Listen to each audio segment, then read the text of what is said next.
Am I on? Yeah. We're going to call our meeting to order. This is our regular meeting of the Board of Supervisors for Tuesday, April 21st, 2026. And do any supervisors have a moment of silence this morning? No? Supervisor Spatier, what's that? Go ahead. Greg Conley. Yeah. Do you want to do it? No, because I didn't read up on it. I was busy. You want to do it? You want to do it? You have one? Recording in progress. Go ahead, Vice Chair. Yeah, Greg Conley, who was living in District 1 for the last several, I think, decades of his life. But he, and we did a moment of silence for his wife, Sue, a few months ago.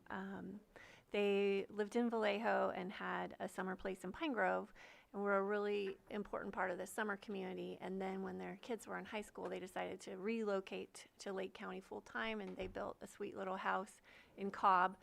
And Greg was a master craftsman. He built a gingerbread house for his family to live in. He built so many things for the community, and then eventually moved down to District 1 in the Anderson Springs area. They built a ranch on Blossom Springs. So Greg was a wonderful part of our community. His friends and family will miss him very much, but he is hopefully reunited with his wife, Susan. Thank you.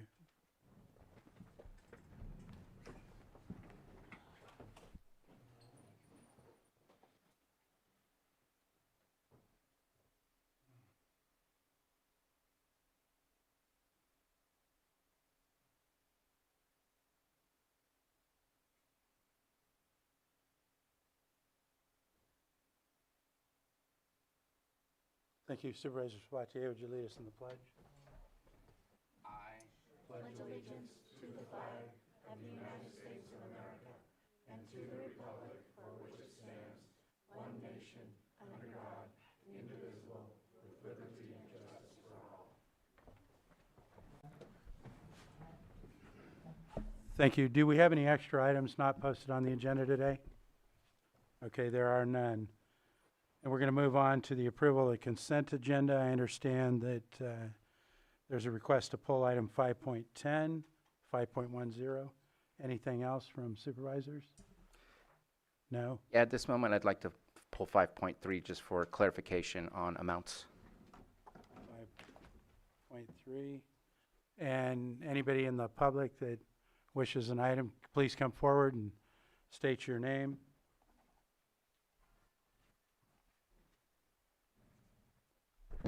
Good morning, Mr. Chair and Supervisors. Margot Kambara. I respectfully request that agenda item 5.5 be pulled from the consent agenda. Thank you. Thank you. So I have 5.10, 5.3, 5.5. If there's no further discussion, be ready for action.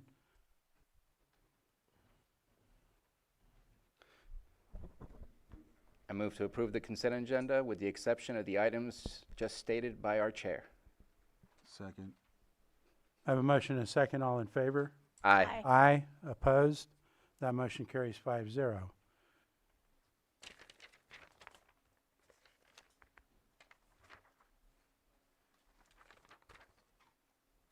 And we're going to move on to our timed items at this point, and we'll start with public input, and we'll start in the room. So the first person can come up, state their name for the record, and you'll have 3 minutes to provide input on anything that is not on our agenda today. Do we have anyone in the room?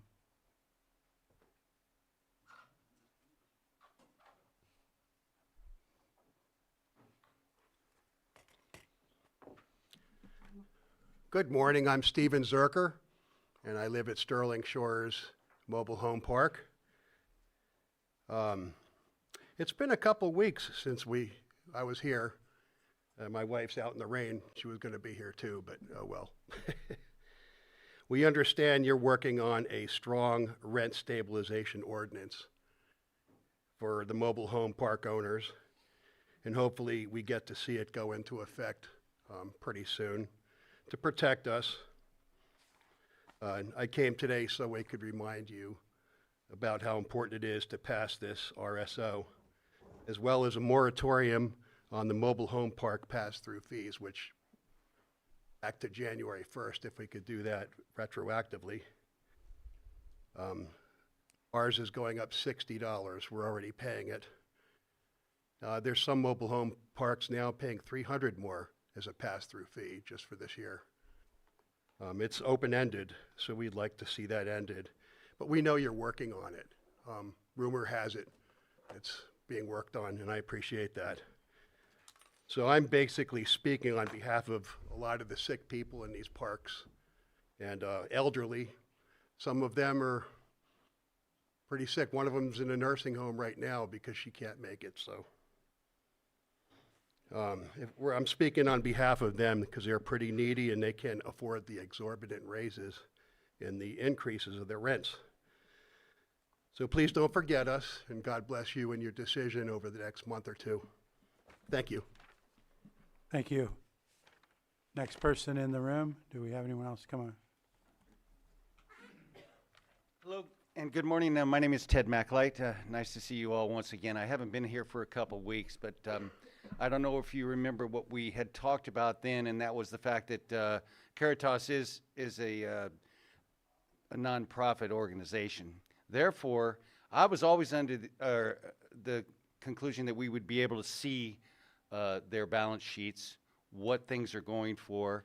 I did ask for all their profit and loss statements, and what they sent me was one for their entire company, all 32, 33 properties, and they told me that they would not be able to give me an explanation of a breakdown just for Sterling Shores. Now, I don't know. I kind of put that to you guys last time.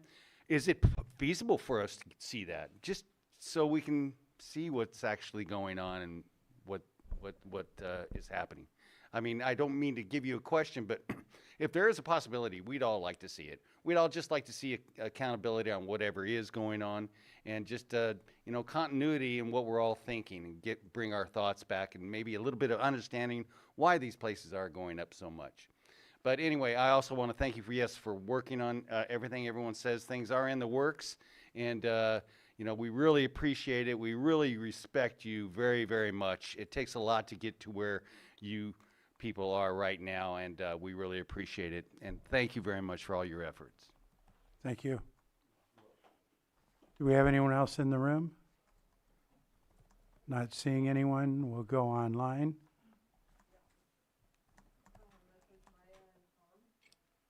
Maya and Tom, if you could state your name, and you'll have 3 minutes.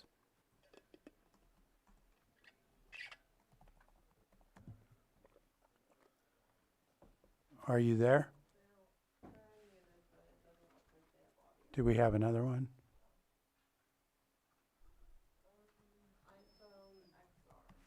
iPhone XR. State your name and you'll have 3 minutes. Hi, Lewa, Pillsbury Family Farms. This Board of Supervisors has made it very clear what your perfect constituent looks like. One who's quiet, one who's agreeable, and one who doesn't ask questions. Because the moment someone does, and the moment somebody presses a director who refuses to answer their questions, they get labeled as difficult. And that's a choice. At Pillsbury Family Farms, we didn't earn that label by causing problems. We got it for not letting things slide, for asking the questions nobody in this room wanted to answer, for refusing half answers dressed up as policy. And what did we get from our supervisor? We got a biased supervisor. We got a supervisor who was silent after, no follow-up or no advocacy, and most recently, a campaign call asking for a vote. So let's be honest, it's not about engagement, it's about controlling the narrative. Because when the people you call difficult for asking questions, what you're really saying is you need to stay in line. And the public hears that.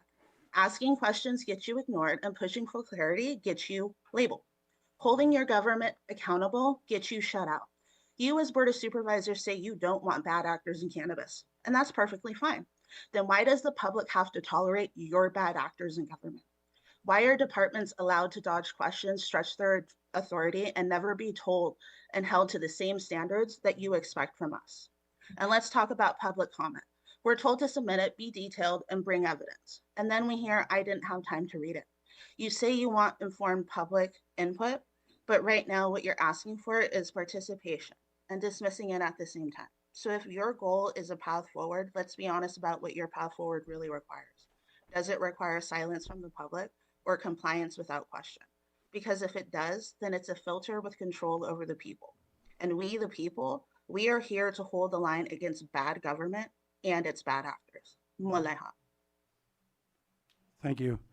Can we try Maya and Tom again?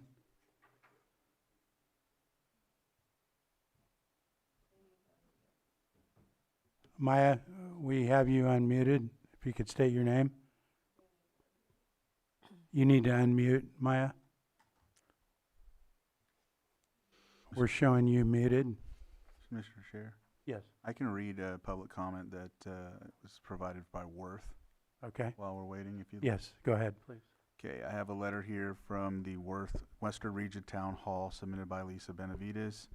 The Deer Lake County Board of Supervisors, the Western Region Town Hall writes today to urgently request an emergency ordinance to install a stop sign at the intersection of Middle Creek Road and 2nd Street in Upper Lake. This intersection has become increasingly dangerous, as shown by consistent reports from residents over the past 2 years. The risk is especially high for children traveling to and from Upper Lake Unified School District, particularly the elementary school located on 2nd Street. This corridor is heavily used during school drop-off and pickup times, and Middle Creek is a main thoroughway feeding directly into downtown. Many drivers do not slow down when turning from Middle Creek onto 2nd Street, and some fail to stop at the existing stop sign on 2nd. These behaviors create a serious hazard for residents. Currently, a free right turn, a stop sign at Middle Creek would directly address these risks by forcing drivers to reduce speed, creating a predictable pause in traffic flow, and giving pedestrians a safer, more visible crossing environment. This single intervention would significantly reduce turning speed, conflicts, improve driver awareness, and create a safe buffer for students or residents walking or biking. There have consistently been multiple accidents and near misses at the intersection. Public Works has indicated that a formal intervention may take years or depends on CHP data. However, many incidents and near misses go unreported. To help fill this gap, we launched a community reporting form, and in just 1 month, 3 reports were submitted, including one involving children on bicycles. If 3 incidents were reported in such a short time, it raises the question of how many more go unreported. This pattern clearly demonstrates the need for immediate safety measures to prevent future harm. As an advisory body for the supervisors, we are united in asking the county to prioritize street and pedestrian safety in Upper Lake. We respectfully request the board place this item on the next available agenda and move forward with an emergency ordinance to install a stop sign without delay. Thank you for your prompt attention to this matter. Yours in service, Western Region Town Hall. Thank you. Can we try Maya and Tom again?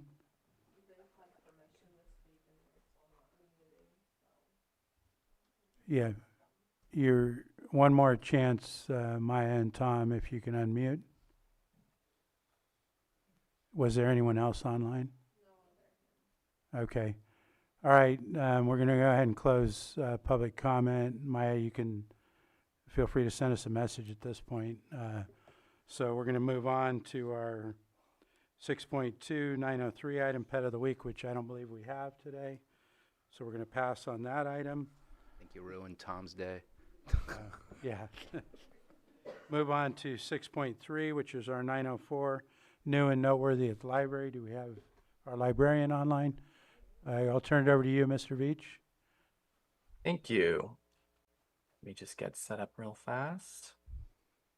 Okay, so thank you for giving me just a few minutes to talk about what's new and noteworthy at the library. And this month, I wanted to talk about One Book, One Coast. It's a shared community reading program. One Book, One Coast is a multi-state initiative that brings readers together around a shared book across the West Coast. And the chosen book is the graphic novel memoir, They Called Us Enemy by George Takei. George Takei is an actor, author, and activist best known for his role as Sulu on Star Trek. He is the author of To the Stars, My Lost Freedom, and Lions and Tigers and Bears, and is a recipient of the Japanese American National Museum's Lifetime Achievement Award. In They Called Us Enemy, Takei shares his childhood experience of being incarcerated with his family in the U.S. camps during World War II. Told through the graphic memoir format, the book follows him from early childhood to his later understanding of what it meant to lose his home, freedom, and civil rights. Clear, powerful, and deeply human, They Call This Enemy connects personal memory to American history, showing how injustice leaves lasting marks on individuals, families, and communities. We have multiple copies of the physical book available at our library branches and unlimited ebooks available for checkout throughout the program. You can request titles through our online library catalog, which has the combined resources of Lake, Sonoma, and Mendocino County library systems. Requesting items is completely free to library patrons, and items are sent to your local branch for you to pick up. There are also multiple events centered around the themes of the book at our library branches. At Redbud Library on May 6th at 5 p.m., they will explore Japanese artists during their Paint and Sip program. Middletown Library will host a book discussion on Saturday, May 9th at 11 a.m. The Lakeport Library Cookbook Club on Thursday, May 14th at noon will feature Japanese-themed recipes. To finish the program, there'll be an online author talk with George Takai on Sunday, May 31st from 2 to 4 p.m., hosted by Long Beach Public Library, available for streaming on YouTube. Please check out our website for even more events, including story times for kids. And you can learn more about our library system at our website at library.lakecountyca.gov, or come visit your local library branch in Lakeport, Clear Lake, Middletown, Upper Lake, or on the Bookmobile. Thanks again for listening to What's New and Noteworthy at the library. Thank you. Any comments from board members? Any comments from members of the public? Not seeing any. Thank you, Mr. Veach. We appreciate it. And we'll move on to our 6.4 item, which is presentation of proclamation designating April 29th, 2026 as Fentanyl Awareness Day in Lake County. And Supervisor Crandall is going to handle this item. If there's anyone here for fentanyl awareness, please feel free to come up with Supervisor Crandall.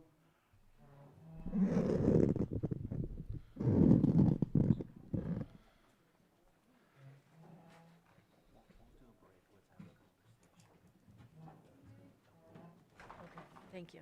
I appreciate it. Hey, I couldn't. You are in your spot. Getting comfortable. To wear my glasses.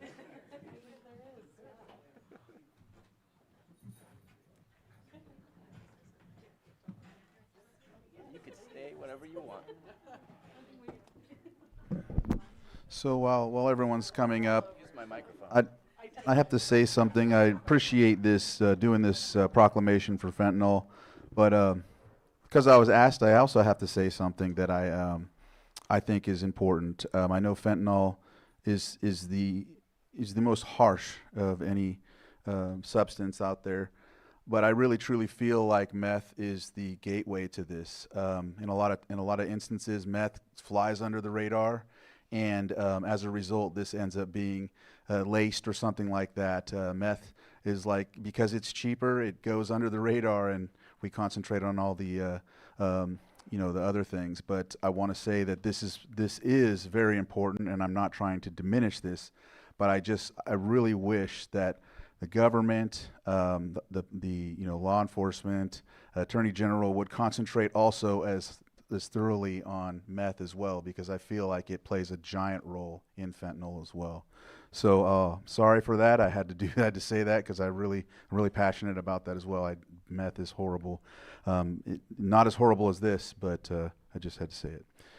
Proclamation designating April 29, 2026 as Fentanyl Awareness Day in Lake County. Whereas fentanyl is a synthetic opioid, according to the Centers for Disease Control and Prevention, is 50 times stronger than heroin and 100 times stronger than morphine. And whereas fentanyl impacts adults and youth of all racial, cultural, and economic backgrounds. Whereas, according to the CDC, 79,384 people in the United States died of drug overdoses in 2024. Between 2023 and 2024, the drug overdose rate involving synthetic opioids such as fentanyl decreased by 35.6%. And whereas, through acknowledgement of Fentanyl Awareness Day, Lake County creates a space for organizations, community affected individuals and family members to come together, sharing experiences as whole group to counsel our youth and the public about the dangers of fentanyl. And whereas with commitment and support, fentanyl-related deaths can be prevented, however, patience and continued emphasis on education and prevention are imperative.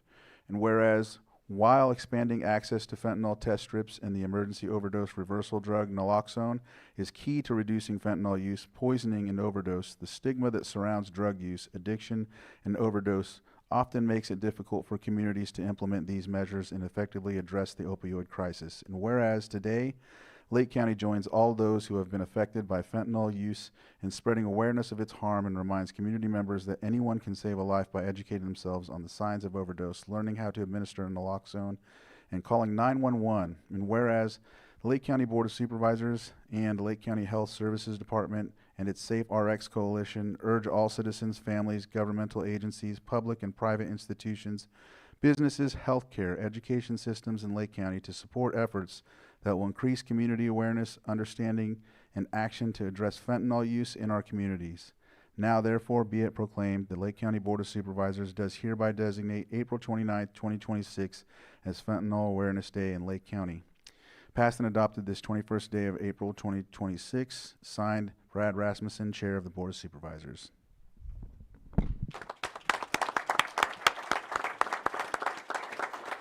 Who would like to take the honors of this?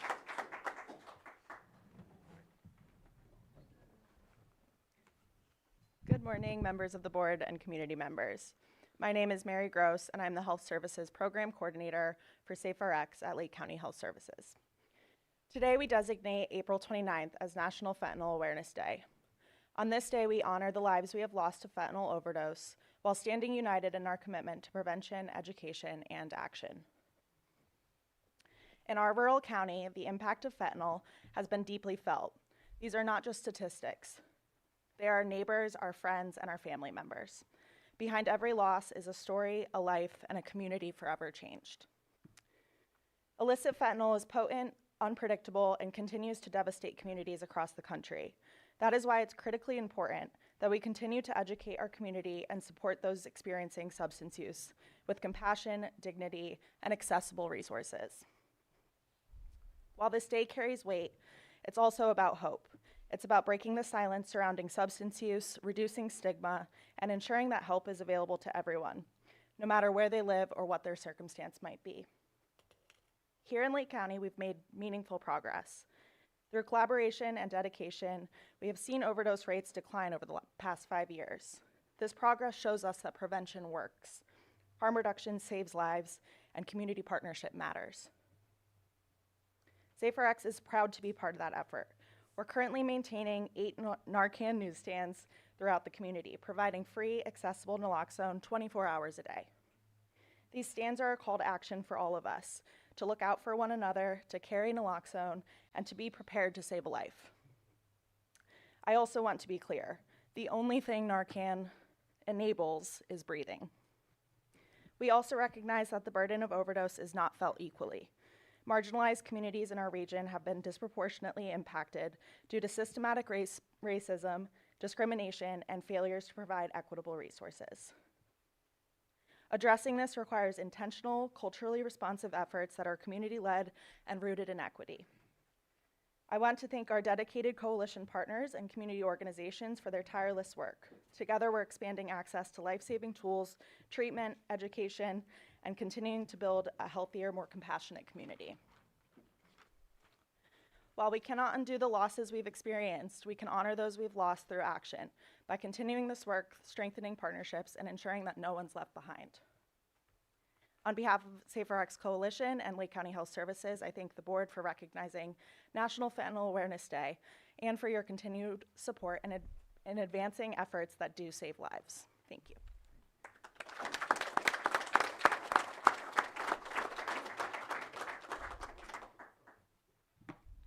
Anybody else?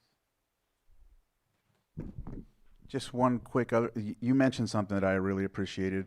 My wife and I were helping this young man from my rancheria the other day, giving him a ride to one of the homeless shelters. And he had mentioned to me, I knew him since he was a little kid, and I knew his father. And he had mentioned to me that he had died 3 times, overdosed from fentanyl 3 times, and came back to life. And, you know, we're trying to help him get back on his feet, get him into, you know, to rehabilitation and whatnot. That's why we took him there. But that's just the testament to some of the, you know, children and teens and, you know, adults now on rancherias and in marginalized communities. You know, so I just wanted to mention that because you said that, and I think it's just very imperative to know how close to home it hits. And I'm sure everyone here has someone close to them that is dealing with the same thing. Yeah, and I'd just like to thank all of our partner agencies and organizations that are working on fentanyl awareness and prevention. And, you know, it's like Supervisor Crandall said, it's about the worst thing out there. So thank you. Go ahead, Supervisor Owen. I'd also like to say thank you to Supervisor Crandall for looping the meth into this. As we know here, it's a major issue within the county and beyond. These substances have ruined so very many lives and affected not just the users, but the family members as well. And thank you to all of you. Thank you. Anyone else? Go ahead. Yeah, it's always kind of a sobering proclamation. Mary, thank you for all the work that you've done, the team that you have with you, all the partners. I've seen the difference where I'm seeing the dispensers that are available with the strips, with the Narcan, with all the other stuff that's attached with that. I don't know if that specifically is a difference, but why stop when we're seeing a difference? Because there's so many factors to all the work that you're all doing. And I have this weird thing where I ask the sheriff from time to time, can you show me the death rates and see what the reasons are for that so I can see what maybe I should be focused on? And I'm seeing a drop. And I'm hoping that it's not just a bump in the road, that we're seeing something good. I hope it's a trend that we keep going with, because these are needless losses that we could prevent. And I think that I would like to believe that the work that you're all doing is working. So thank you. Thank you. Anyone in the public wish to comment on this item? No hands, then let's get a picture.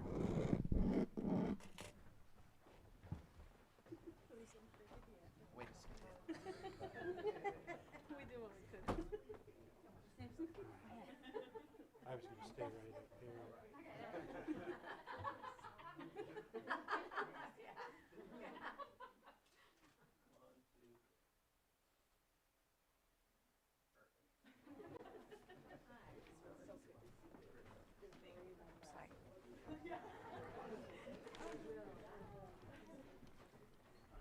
Sure you're not coming back to the next one, Kim? Hey, Kim.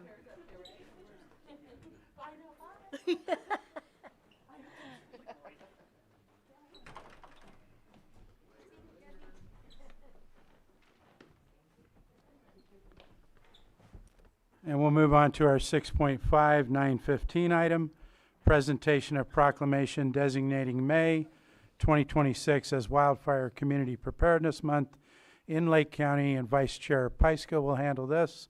Anyone here, please feel free to come up with Vice Chair Pyska.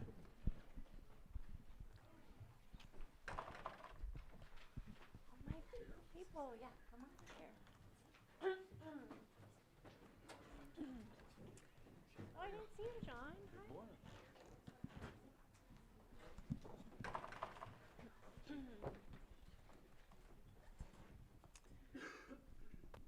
Board of Supervisors, County of Lake, State of California proclamation designating May 26th as Wildfire Preparedness Month in Lake County.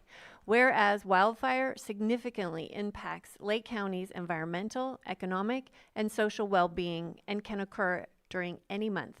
And whereas residents of Lake County's fire-prone communities must accept responsibility for living in high fire hazard areas. And whereas residents, property owners, utility providers, evacuation corridor owners, and essential service providers must prepare to survive wildfire by ensuring proper management of vegetation and debris surrounding their locations and must stay continuously vigilant throughout the year. And whereas residents, citizens, and guests should take protective action immediately during a wildfire or any other emergency to keep themselves safe. And whereas Zone 0 is the ember-resistant zone, a combustible exclusion area extending from buildings to 5 feet out, including the removal of vegetation, wood chips, and any fire-wicking materials connected to structure, maintenance of this area has been proven by science to be the most important of all defensible space zones and is designated or is designed to keep fire or embers from igniting materials that can spread fire to your home. And whereas using hardscape materials for landscaping, removing all dead or dying vegetation, removing all branches within 10 feet of any chimney or stovepipe outlet, clearing gutters of leaves and tree litter, limiting combustible items on top of decks, relocating firewood and lumber to Zone 2, and replacing combustible materials attached to the home with non-combustible alternatives are some examples of clearing for Zone 0. And whereas residents and property owners are required to create 100 feet of defensible space, reduce fuels, and have their address clearly posted to have a wildfire ready, set, go plan prepared for extended periods without electricity. And whereas residents and property owners are required to follow Article 8 to Chapter 13 of the Lake County Code regarding hazardous vegetation and or combustible materials, which requires that defensible space protections are accomplished on those portions of unimproved parcels adjacent to improved parcels and along roadways. And whereas utility providers, phone, cable, fiber, electrical, etc., are requested to create defensible space and remove all fuels within 100 feet of infrastructure stations, transmission line systems, earth to sky, and have their addresses clearly posted. And whereas evacuation and roadway corridor owners, federal, tribal, state, county, city, and private, are requested to create defensible space, limb up ladder fuels 10 feet, reduce and or remove all fuels within 100 feet of roadways. And whereas essential service providers, hospitals, medical clinics, fire stations, police stations, government facilities, senior centers, care and shelter locations are requested to create defensible space and reduce and or remove all fuels within 100 feet of their infrastructure and have their address clearly posted and prepare for extended periods without electricity. Now therefore be it proclaimed that the Lake County Board of Supervisors, in partnership with the Lake County Fire Chiefs Association and Lake County Community Risk Reduction Authority, designate the month of May 2026 as Wildfire Community Preparedness Month in Lake County. What you do makes a difference. Wildfire knows no season. Passed and adopted this 21st day of April and signed by the Chair of the Board of Supervisors.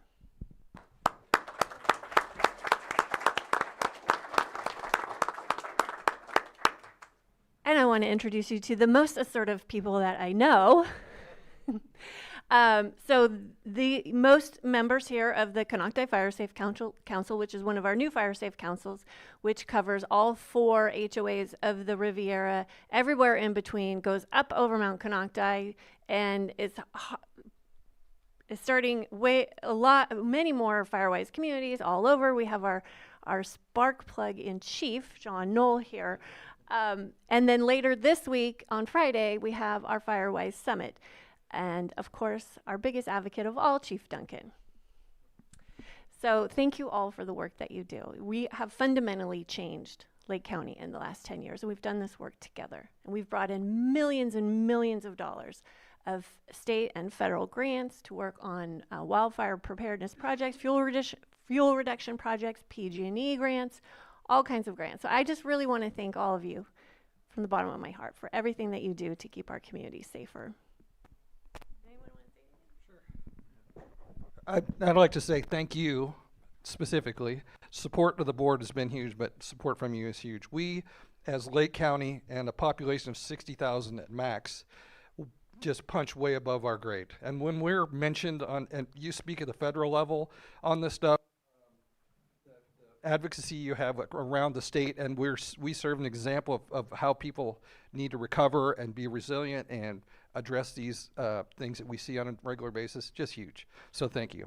And I'll touch on Zone Zero because I just saw a post of just how much it's not effective. And it is, I can tell you by boots on the ground experience, that it is very critical in protecting homes.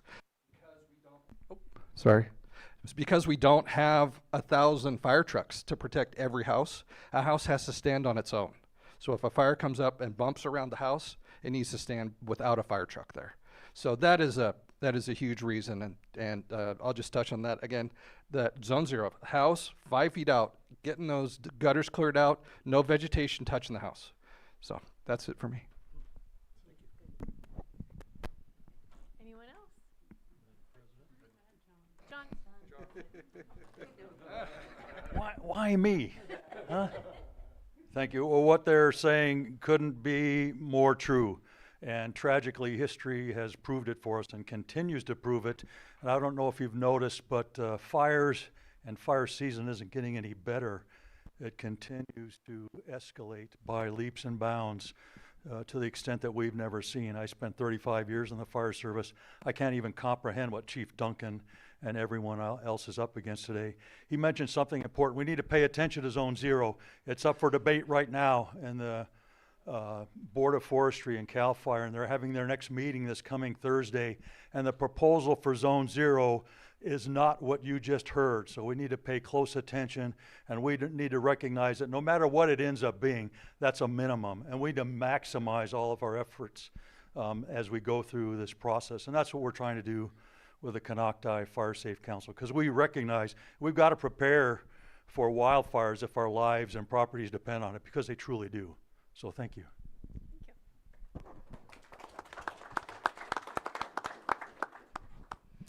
Thank you for the proclamation. Terry Logston, Chief Climate Resiliency Officer and Tribal Liaison.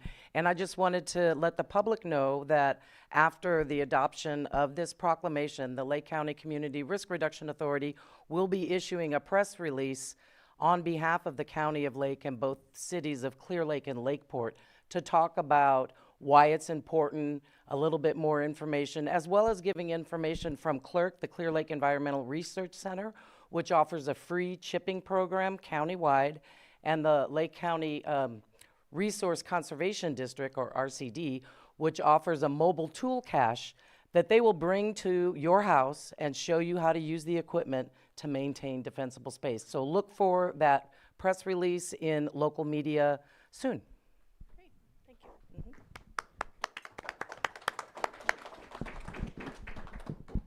Anything from board? Go ahead, Supervisor. Yeah, I want to thank Supervisor Pyska for bringing this, obviously the hard work that you do all the time, but I also want to thank Canocti Fire Safe Council, because you guys have been helpful in helping us follow your tracks.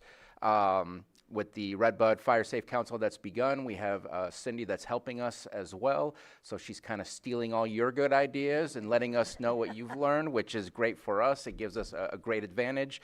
But we look to you guys to see what you've already done and what's worked, and really appreciate the fact that you've kind of led the pace for us. Still in our infancy, but we do have our May 2nd Wildfire Expo that will happen to try to expose us to the community, help with the educational portion, which is part of what fire safe councils should do, and hopefully we'll start doing what you've been doing, which is working on the Firewise communities as well, so that we can get to those smaller pieces that can really help the community. If you don't mind, I want to read a public comment that we received at 9:34 a.m., because I know that Supervisor Pyska has introduced me to this person, and this person has been very critical in the entirety of everything that's happening in our county, and that's a comment from Magdalena Valderrama regarding this item, and so just thought I'd read it rather than it being lost in our emails or just posted for the record. Thank you for elevating wildfire preparedness to a full month of recognition. After 10 years of working within Lake County's resiliency landscape, I've seen how much coordination already happens among our local partners, often with very limited resources. In the past year, we've also seen Lake County take a serious interest in successful regional models. Several supervisors have spoken highly of the Sierra Nevada Conservancy structure, and last month, nearly 40 residents came to hear the manager of the Santa Cruz Mountain Stewardship Network speak in Cobb. That turnout showed something important. Our community is already thinking and acting in regional terms. If Lake County intends to pursue recognition as its own region within the state, then May 2026 is the right moment to begin formalizing the governance framework that would make that possible. The state consistently directs funding toward regions that demonstrate clear, documented collaboration. We already have the partners, the RRA, the Fire Safe Council, COAD, and the work underway through Clerk's Regional Priority Initiative. What we lack is a formal structure that shows Sacramento we are ready to operate as a unified regional body. I urge the board to use Wildfire Preparedness Month as the launch point for developing a master stewardship MOU among these partners. This would serve as a regional governance pilot for Lake County, turning our informal coordination into a durable, recognized framework. It would also demonstrate that Lake County is prepared for the state's capacity building programs and the regional funding streams that other counties have been able to access for years. If we want the state to treat Lake County as a region, we must show that we are already building the governance of one. Magdalena Valderrama, Operations Director of Siegler Springs Community Redevelopment Association. So just want to at least provide that comment. Thank you. Any members of the public wish to comment on this item?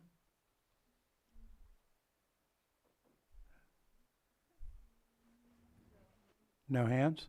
I think we're ready for a picture.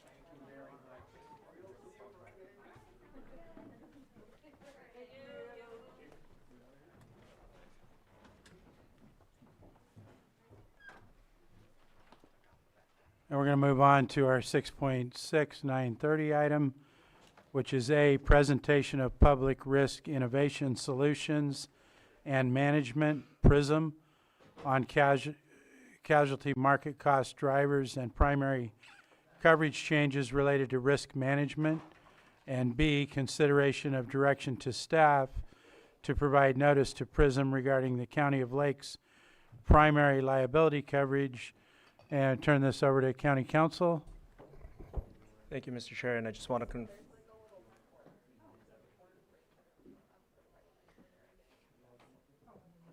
on.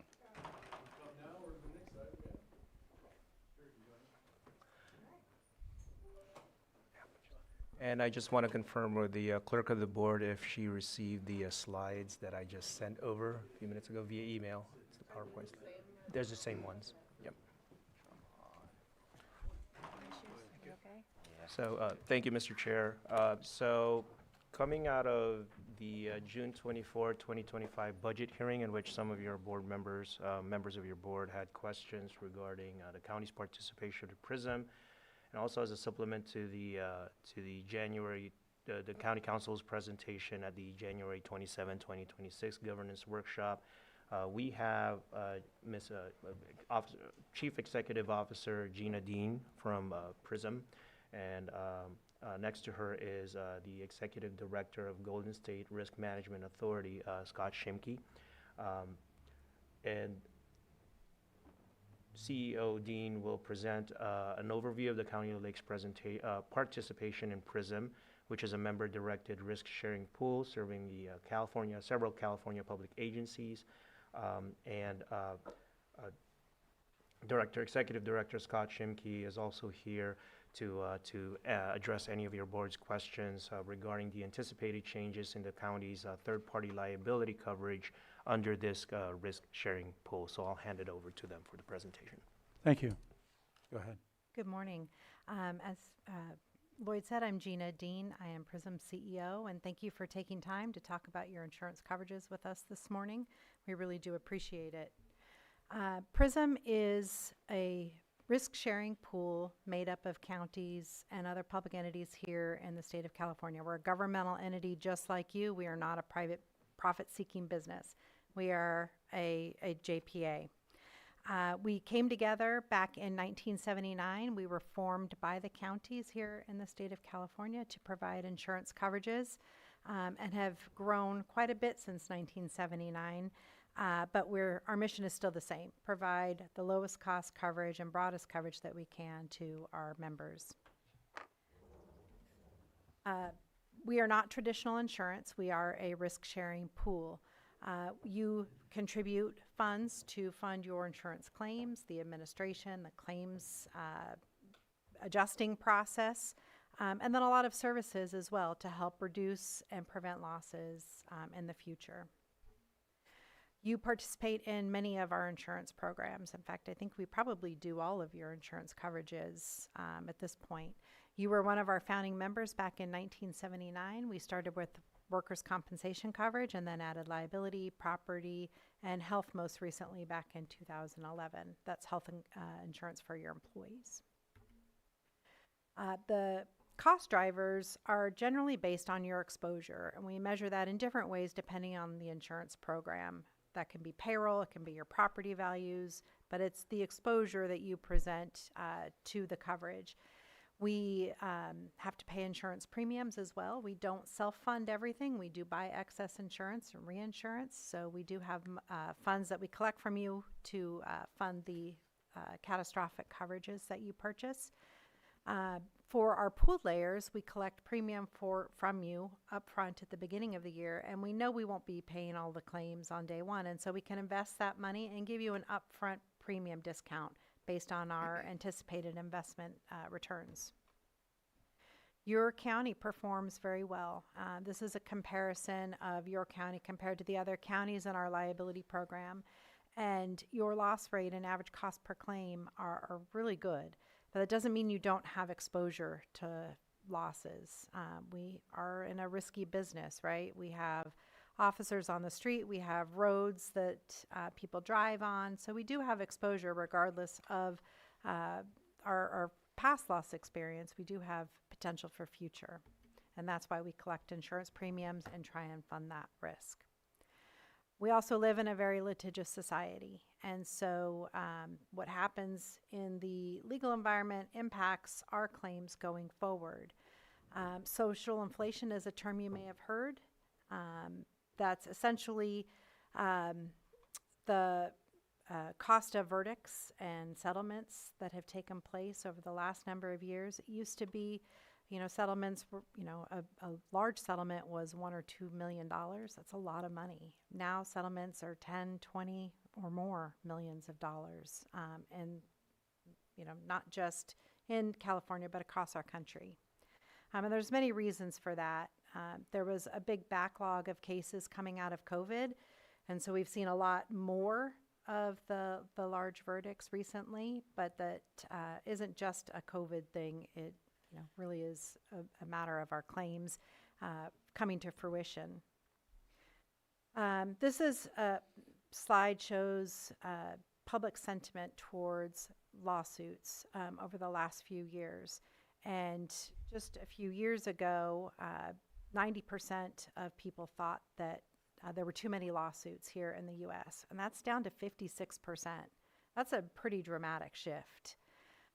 When you look at the sentiment on the amount of damages that are awarded to people, a few years ago, 42% thought the damages awarded were too high. That's down to 24%. So again, dramatic shift in the way that the public views liability and lawsuits here in not just California, but across our country. Litigation funding is also a big factor in the rise of the cost of claims. Are you familiar with litigation funding and what that's all about? Okay, so I won't belabor it, but essentially that's where private funds, hedge funds, fund litigation so that claimants can pursue longer and larger awards that may or may not be deemed necessary.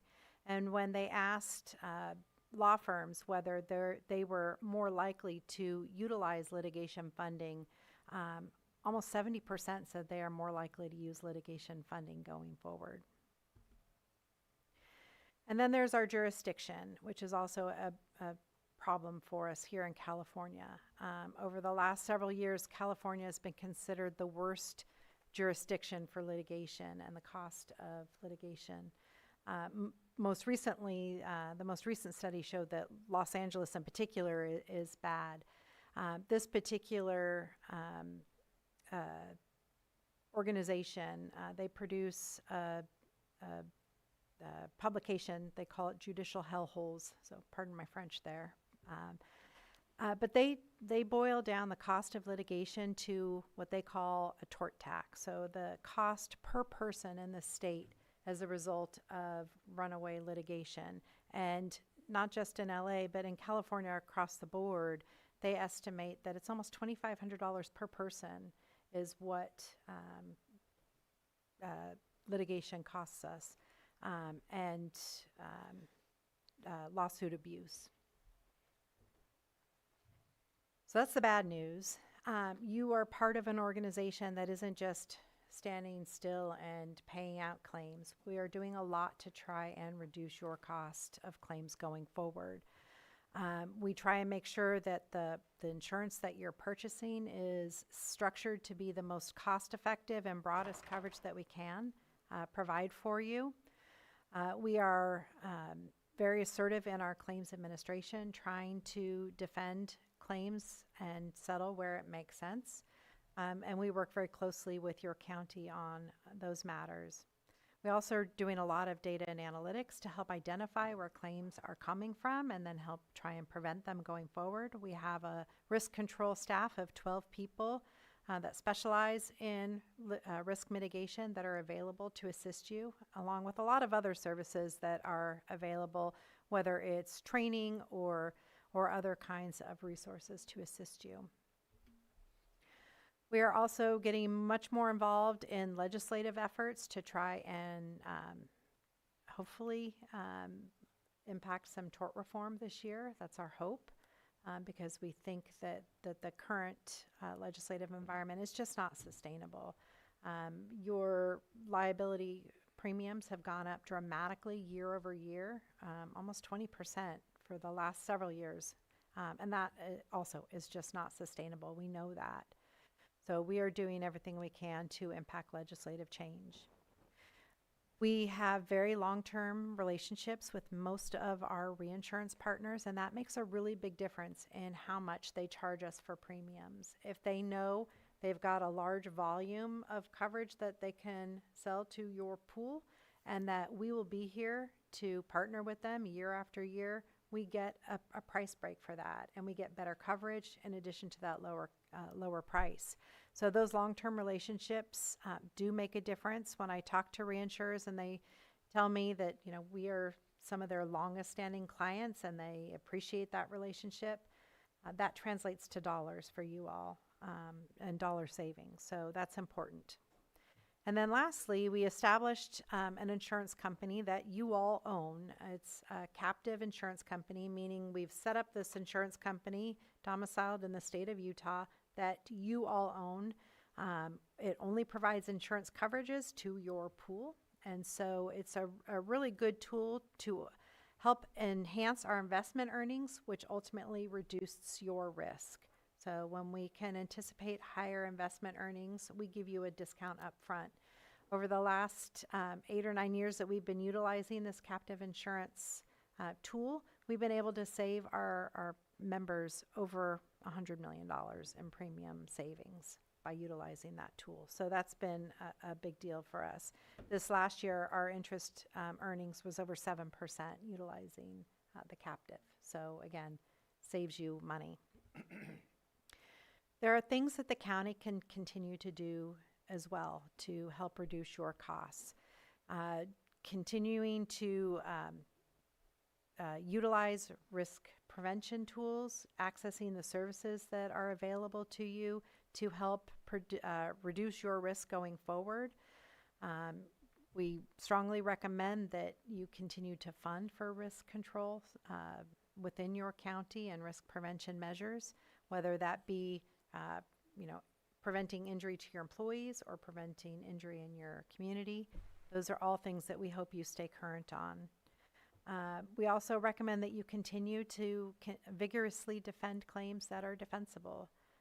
It can be appealing to just settle and get claims out of the way, but if they are defensible, we are highly recommend that you continue to defend those. And we work very closely to help you with that. We also ask that you help support legislative change.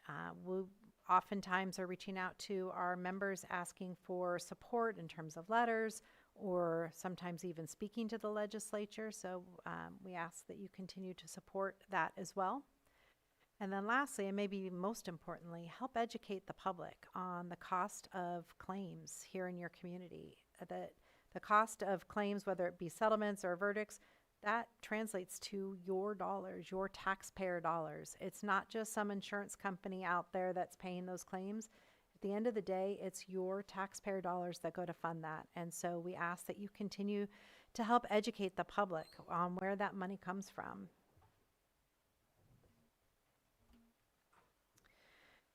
That is a very high-level overview of the liability insurance that you're buying, what we're doing, what you can continue to do. But I'm happy to answer questions that you might have before we move on to the next section. Do we have any questions from board members at this point? Supervisor Sabatier? Yeah, I do have a quick question. So you created ARC. We have a seat currently on the PRISM Board of Directors.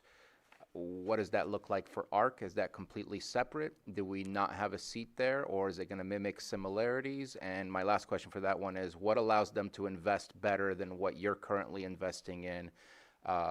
Just kind of curious. Okay.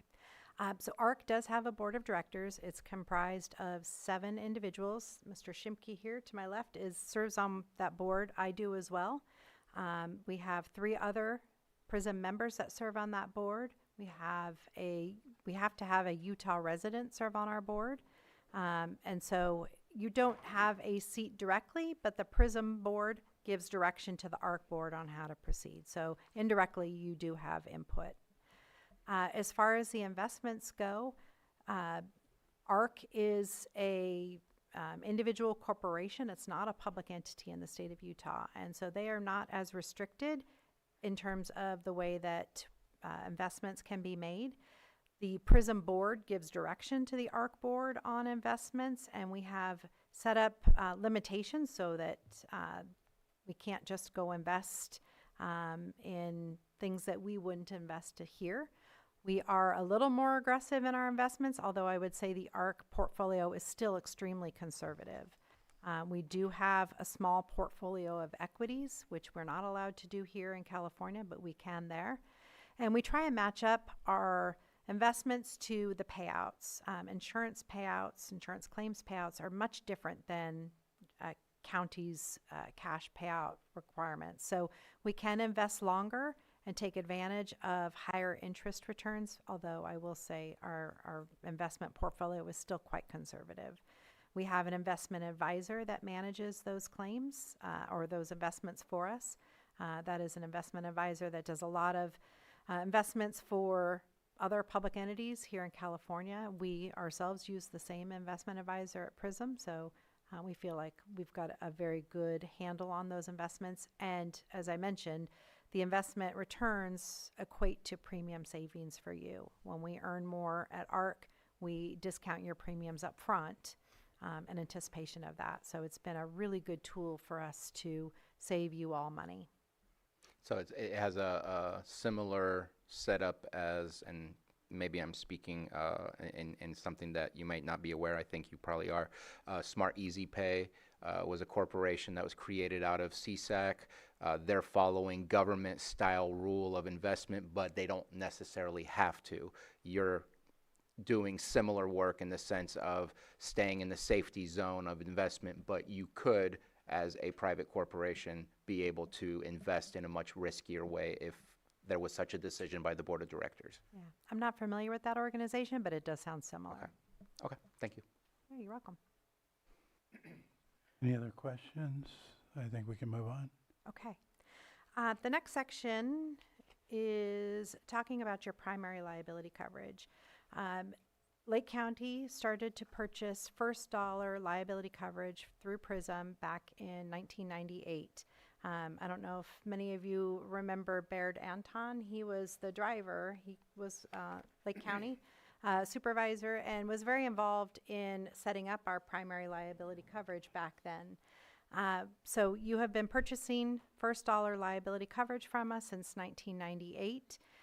We had a few counties that did the same and other public entities, but over the years, as costs have increased, many of those have gone back to self-insurance. And so it's just hasn't been feasible for PRISM to continue to provide the first dollar liability coverage for the members.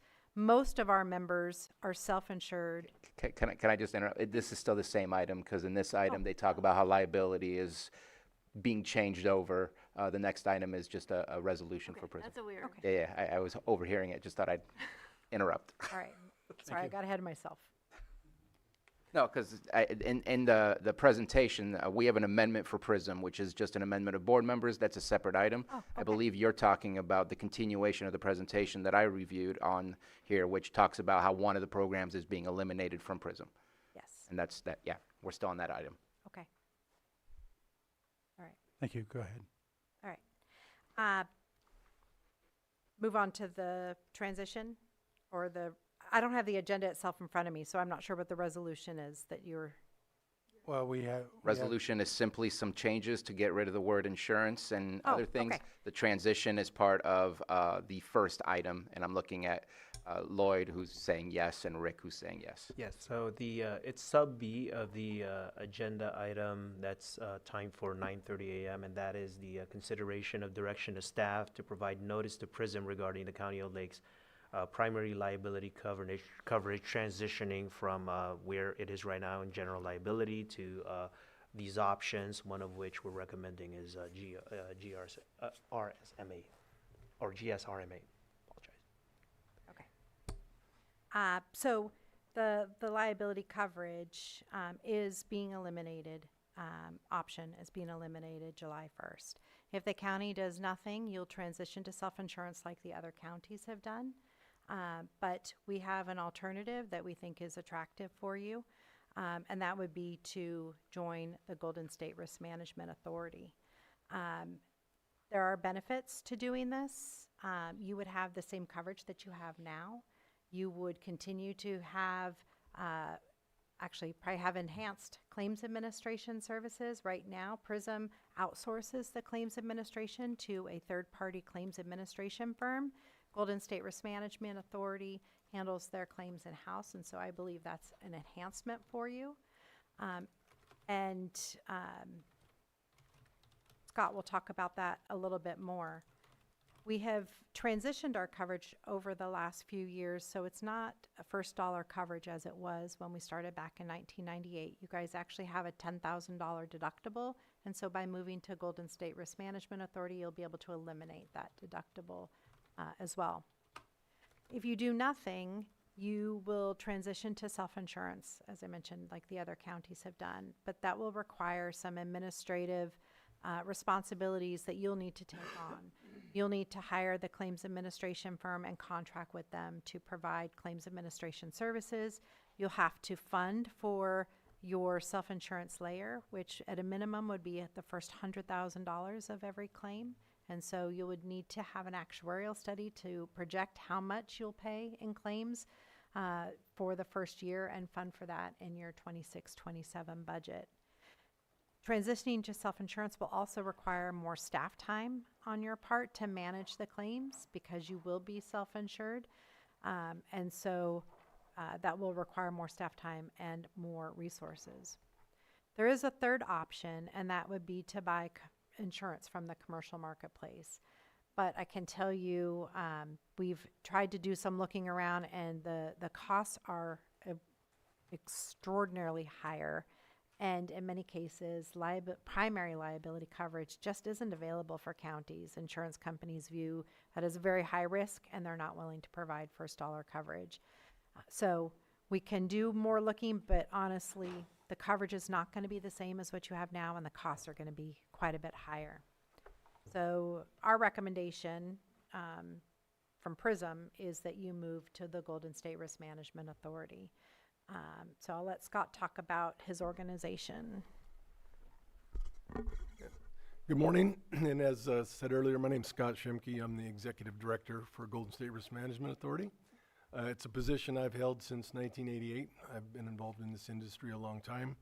I've also been very active in PRISM, and currently I serve on the PRISM board as a public entity representative. I also serve on the executive committee, and I'm the chair of the underwriting committee.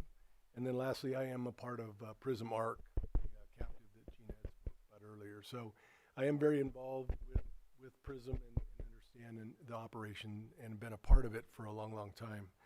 So I just wanted to speak briefly about who Golden State is to kind of give you an idea of who we are. We too are a member-directed risk-sharing pool, just like PRISM is. We were established in 1979 as well. That's the first year the pools really went into existence in the state of California. We started out in Glenn County as the Glenn County Joint Powers Authority, and it was just for public agencies within Glenn County. And then in 2000, we changed our name and opened up our ability to provide coverage to members outside of the County of Glenn. In fact, we can provide coverage to any public entity in the state of California today. Our primary goal is to help California public entities thrive. We are here to provide the best coverage we can at the lowest cost possible. And whatever funds are available, we've been able to provide back to the members in the form of dividends. We're sound, we're stable, very well funded organization. We currently have 351 public agencies who are a member of Golden State, including the County of Glenn, S1, and then at this time, Siskiyou County is also going through a very similar process as you are, because they are having to transition out of the deductible buy-down program that PRISM offers. So we're currently talking with them and certainly hope that they join our program as well on July 1st. Our general liability program, which is what we are talking about only, is in that program. Internally, or currently, Golden State's primary liability program is funded above the 90% confidence level, which is an extremely high level in regards of funding. We have been continuously accredited by CAJAPA. It's a statewide organization, California Association of Joint Powers Authorities. We've been continually accredited with excellence since 1992. We're very proud of that. It's a very extensive process that JPAs can go through to make sure that you're providing the best coverage and the best services that are available out there. And we have a history of very stable rates, and we've been able to declare dividends in excess of multiple millions of dollars over the years since 1979. And I've been happy to say we've never provided or had to do any assessments, which is very important. We're very proud of that fact because that is a part of a pooling that you have to be aware of. I think you went one too far. No, maybe not. Yeah, there we go. So we are a member-directed risk-sharing pool, as I said earlier. You provide personal service from our staff. Our claims are managed in-house. We actually adjust in-house. We're not a TPA. We provide the services to our members. And we think that's very important because we really consider the money in the JPA as our money, and we're very proactive in providing the best defense that we can possibly provide and resolving matters when it makes sense to get out so we don't have to spend excess funds. So which is way different than a TPA, third-party administrator. They're somebody you've hired, they process your claims, they don't really know you. We feel like we have a much personalized service with you and with our claims staff. We provide you very proactive risk management services that we'll be doing that. We'll have a risk control associate that would work directly with you and your staff to provide all of the services that we have in addition to the services that PRISM has available to its members. We have some unique programs that we provide to our membership. One of them is called the RMAP, which is the Risk Management Accreditation Program. This is a process that our membership can go through. It's best practices. We have certain guidelines that a member goes through, and it is provide the ability for an entity to earn up to $75,000 in in funds that come back to you that you can allocate to any type of risk management type program or whatever is most beneficial within your county. We will work directly with you on that. We have a program that's called the Loss Prevention Subsidy Fund, and it's exactly that. We provide up to $1,000 if you have staff that want to go to training, if you go to training that is attributed to loss prevention type activities. And then lastly, we provide what we consider very beneficial funding options for you. And this is important. We understand that funds, the way funds flow through counties, there may be timing in regards to payment of premiums, contributions and stuff. What we do is if you pay your contribution in full by the end of July, by July 31st, we provide a 2% credit against your total balance. And then if you don't want to do that and you want to fund it either monthly or quarterly, we do that without any finance options. So you can pay monthly or pay quarterly, and there is no finance options to spread out your payment over the years. So we found that our members have found that very beneficial, because some members, the way their cash flows and stuff is very important. And then again, all of the services that you currently have available through PRISM would be available through Golden State, but you'd also have many more directly from us and from our staff, that we would come out and work with you and your staff to provide additional risk control services to you. So that's a little bit about Golden State, who we are. In terms of the costs for 26, 27, again, as Gina said, we look at your exposure, your loss history, your payroll, things of that nature, to come up with a rate, work with our actuary. For 26, 27, the rate that we have is $5,511,228 to be exact. But that includes all of your claims administration, risk control services, everything that we had just talked about. In comparison, the estimated cost, should PRISM, continue to do your excess coverage and you go self-insured on the first $100,000, would be more. So we estimated $5,575,000 to $5,625,000 as an estimate, because you would have to fund for your self-insured retention.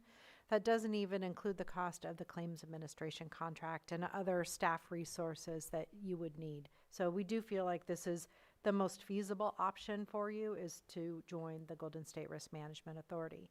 From a technical standpoint, you would be withdrawing from PRISM's liability program and joining through Golden State Risk Management Authority.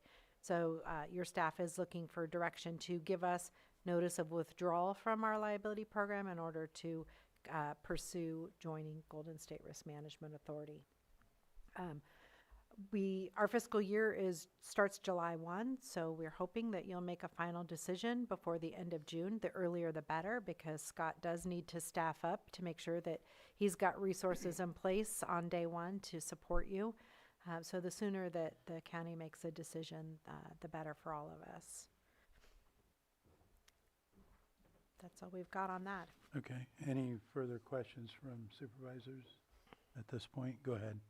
Yeah, I guess I have a question for Mr. Guintavano. It's great to see what it could cost, but what is it currently costing us in comparison, just to see where we are starting from? Granted, we're getting kicked out, so we have to make a decision, but it'd be nice to know where we're starting from as well.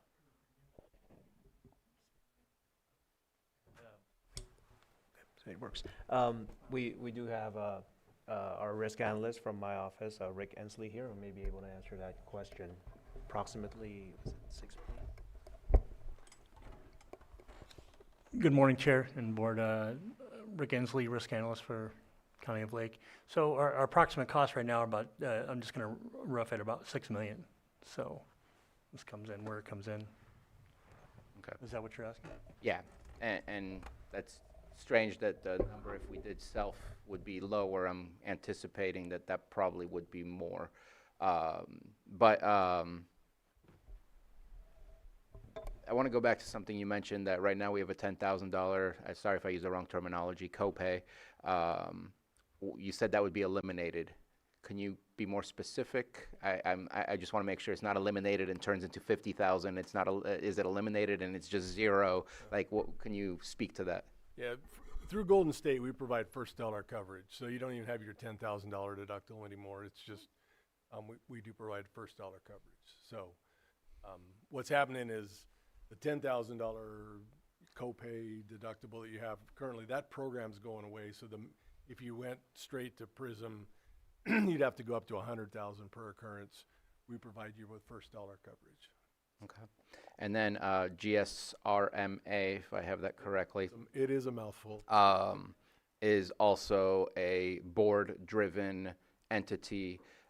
If we approve going into GSRMA, we become a part of that board and appoint somebody to represent us, or Yeah. it doesn't work out? It's structured a little different. In Golden State, we have a 7-member board. 2 of the 7 seats are dedicated to counties. Currently, we only have the 1 county. If you were to join, then we would have the 2 counties, and then you would have a board of supervisor would have a seat on the GSRMA board, if you sort of would have so desire to have a seat there. If in fact Siskiyou County joins as well, then we have 3, and we have a provision in there that we would just draw by lot the two county members that would have a seat on the board. We're a public agency just like you are. It is open to the public. We do Zoom. Our meetings are all on Zoom as well. You can certainly participate. Your staff could be a part of input in regards to the operation of the organization. But that's how the Golden State is structured. It has a 7-member board. Okay. And then you mentioned that you only have the County of Glenn currently, and you have a whole bunch of other, is it special districts or is it cities? Yeah, we have, well, we have cities, school districts, fire districts, cemetery districts, special districts throughout the state of California.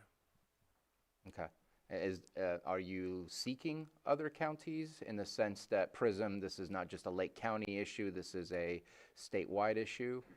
Yes, we have made presentations to other counties in the past, and for various reasons, they were already at a self-insured retention level, and they wanted to stay at that level or stay in that program. You'd made a comment just a second ago about the premiums. The difference being the reason the costs are a little less than what you're currently paying is you'd also be going up to a $100,000 deductible or self-insured retention, so you're taking on all that risk. So there's that additional cost. That's why that it may seem like it's a little lower on the front end, but you are taking on a lot more risk on your side that you don't currently have. Okay. I think that's all the questions I have. I have more questions, but I'm gonna stop there. But thank you very much for your responses. And I did, at your leisure, I know insurance is always fun reading, right? But this is our annual report. I did bring 10 copies for the board and for others, so I'll give that to the clerk. And if you have time, you want to read more about Golden State. And then also, our website is very robust and has a lot of information about us, about our membership, things of that nature, and then all of the services that we do provide. So you could certainly take a look at that and get a very good idea of everything that we do provide to our membership. Thank you. Thank you. Thanks. Any other questions from board members? I open it up to the public. Do we have any members of the public that wish to comment on this item? Not seeing any in the room, and I'll have to wait for the clerk to get back to see if we have any online.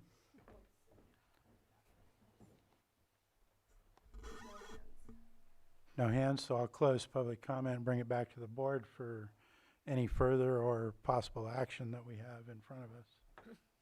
When's the plan to come back to us for a final decision for this? Because obviously today is not the day.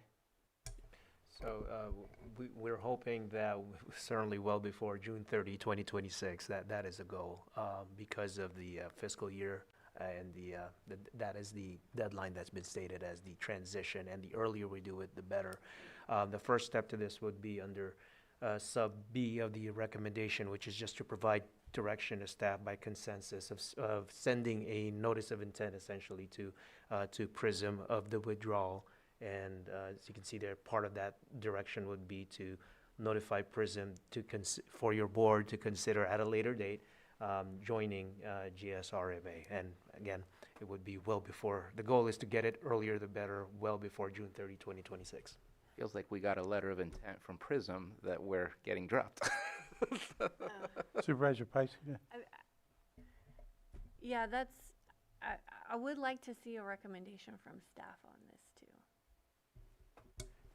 too. And We have met, staff from the county counsel's office have met. Is this your recommendation? Yes, it is. I'm sorry, Okay. I it just wanna wasn't be that really clear in the clear on memo, it. but Okay. it would be, yes.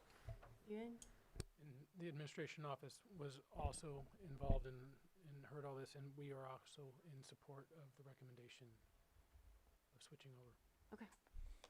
Supervisor Sabatier. And it's, I guess, more for curiosity than anything else, and I really appreciate you being here and you presenting, and it feels like that's the direction where we're going to go. But it'd be nice to know what other counties are doing, because yes, some are going into self-service and just doing their own thing. I don't think we're in that situation, so I appreciate that a recommendation is coming. But it'd be nice to know what other counties are doing if they're not doing the self-service, just to get a glimpse at kind of the comparisons. I can answer that for you. There are only 2 counties that currently have primary liability coverage through us. The others have transitioned back to self-insurance over the last Every single several one of years. So Lake County and Siskiyou are the 2 remaining. And so Siskiyou County is also considering joining GSRMA, and that is staff's recommendation there as well. Wow, I'm surprised. That's not how I heard that comment, but holy smokes, that's a lot of counties that are doing it themselves. Okay. Thank you. All right, any further questions? I do have one. Go ahead. With so many counties dropping out and doing the self-insuring, is that going to end up affecting being able to pull from one and the other, as we had earlier heard, for the insurance? Is that going to raise our rates, basically? No, it shouldn't raise your rates. They're all self-insured for their primary liability coverage, but they continue to get their excess coverage through Okay, us. okay. So that's not changing. Okay, perfect, thank you. Okay. I think we're ready for action or direction. Go ahead, Mr. Quintuano. Thank you, Mr. Chair. So at this point, with the sub B direction, it can just be provided via consensus to staff. Okay. Do we have consensus for that? Yes, we do. Back before July 1st. Okay. We do. So, thank you. And we'll move on to our 6.7, which is the 10 a.m. consideration of resolution approving the amendment to the Joint Powers Agreement of Public Risk Innovation Solutions and Management, PRISM, and authorize the chair to sign, and turn it over to County Council. Yes, and this is also a presentation primarily from PRISM in relation to the proposed amendments to the current Joint Powers Agreement. And I'll hand it over to CEO Gina Dean. Thank you. Go ahead. All right. PRISM is in the process of amending our Joint Powers Agreement, which is the agreement you all execute and agree amongst each other to participate in the organization. We were started by the counties back in 1979, and in 2001 expanded our membership to any public entity in the state of California. When we did that, we put provisions in the Joint Powers Authority agreement so that counties continued to have a controlling vote on the board of directors. At this point, we have 54 of the 58 counties. Are you pulling up the? Okay. It is on the same thing, yeah. That's okay. Sorry. We have 54 of the 58 counties that participate in PRISM that are considering this amendment to the Joint Powers Agreement. Right now, the counties, sorry, I'm looking at my statistics here. I apologize. If I may, Mr. Chair. Yes, that's it. All right. Thank you. Perfect. As I mentioned, we have 54 of the 58 counties, plus, a lot of the cities, schools, and special districts that are in our membership. And we are recognized as the largest insurance pool, not only here in California, but across the country. After 25 years of having other public entities participate in our organization, the board and the membership has concluded that having more representation on the board is beneficial. Right now, we have 54 county members on the board of directors and 7 voting public entity members, non-counties. They also have 3 alternates. We have a 61-member voting board of directors. With the proposed amendments, we would add 10 non-county seats to the board of directors. So it would be 54 counties, 17 non-counties, for a total of 71. The counties would still have a total of 76% of the total votes on the board of directors. So you would still have a controlling, the counties would still control the board. Another amendment to the Joint Powers Agreement is to expand the composition of our executive committee. Right now we have 9 representatives from the counties and 2 non-county representatives for a total of 11. The proposal is to add 2 voting and 2 alternate seats to the executive committee. And we would no longer guarantee seats for county representatives. We do have some designated seats. Right now, those are designated for county representatives. We would expand that to any representative. So for example, we have a seat designated for a county CAO. We would expand that to just be a executive officer from one of our members. So we would still have that executive level presence, not just for a county though. The executive committee is appointed by the board. And again, the counties would still control 76% of the board votes.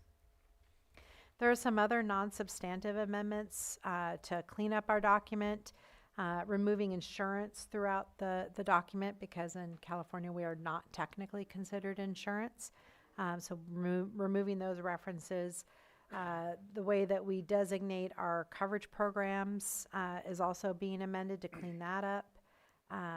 And then just cleanup of some other terms based on how we operate today. So the recommendation is to authorize the chair and or the county's primary and or alternate PRISM board member to execute the amendments to the PRISM Joint Powers Agreement, and I'm happy to answer any questions you may have. Questions from board members at this point? Go ahead, Supervisor. So, I mean, looks good to me. I'm surprised that they didn't ask for these seats earlier, so I think it's a good thing to give people a voice. There was one thing that came up that you don't know until you know type of situation. Was not aware that the Board of Supervisors appoints somebody to PRISM, and because our last update was in 2006, I haven't reviewed any of those things, so I completely was unaware of that. Wondering if that can be on the BOS appointment list. I think it makes sense to have somebody from risk management to be there, but we do appoint Lars Ewing to one of the RCRC committees, and I think it would just be a way to alert future Board of Supervisors that we are appointing somebody to PRISM, because until I reviewed this, I had no idea that we had an appointment, and it seems to just be a long-standing policy made many years ago that it is a continuous appointment that was made by previous administrations. So if it could be more visible for us in the future, I think it would give the knowledge that I didn't have until I read through this. So that's it. All right, any other questions? Open it up to the public. Do we have anyone in the room? Not seeing any? No hands. I'll bring it back to the board for action. I offer the resolution. I think it's a resolution. Yeah. Yes. Resolution's been offered. Supervisor Owen. Aye. Supervisor Sabatier. Aye. Supervisor Crandall. Yes. Supervisor Pyska. Yes. And Supervisor Rasmussen. Aye. That passes 5-0. Thank you. Thank you. And we're going to take our morning break at this point. Thank you.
Okay, we're going to reopen the meeting and move on to our 6.8 item. 10:30 item, consideration of excess proceeds claim TDLS 161, APN number 039 189 060 000, and I'll turn it over to our tax collector for presentation. Thank you, Chair, Board. So this item is coming back from TDLS 161. This was the excess proceeds claims that were considered by your board last year, March 18th. What occurred at that time was we had a claimant, IHH LLC, who holds title to one of the properties that was involved in the sale. There was a joint tenancy on the property. So there is not a record, basically what we would call the record necessary to perfect title. It lacked a certain affidavit, an affidavit of death of joint custody. There wasn't an order otherwise indicating the disposition of the property. So we lacked the necessary detail to make a recommendation for IHH to receive a 100% recommendation. We could only recommend half.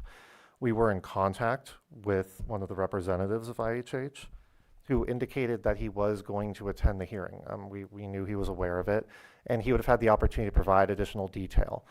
We were since able to confirm that the joint tenant truly had been deceased. That would support his claim, and we've confirmed the other necessary details in the meantime. So essentially, we've brought it back for your board to consider whether you wish to distribute the remaining funds, the $28,321.33, and consider his claim. I would just keep in mind that he was aware of the hearing and did not attend, so you can weigh that in your consideration. On the other hand, we are still holding those funds. We do have them in our possession, and based on the information we have now, we would have recommended distributing them.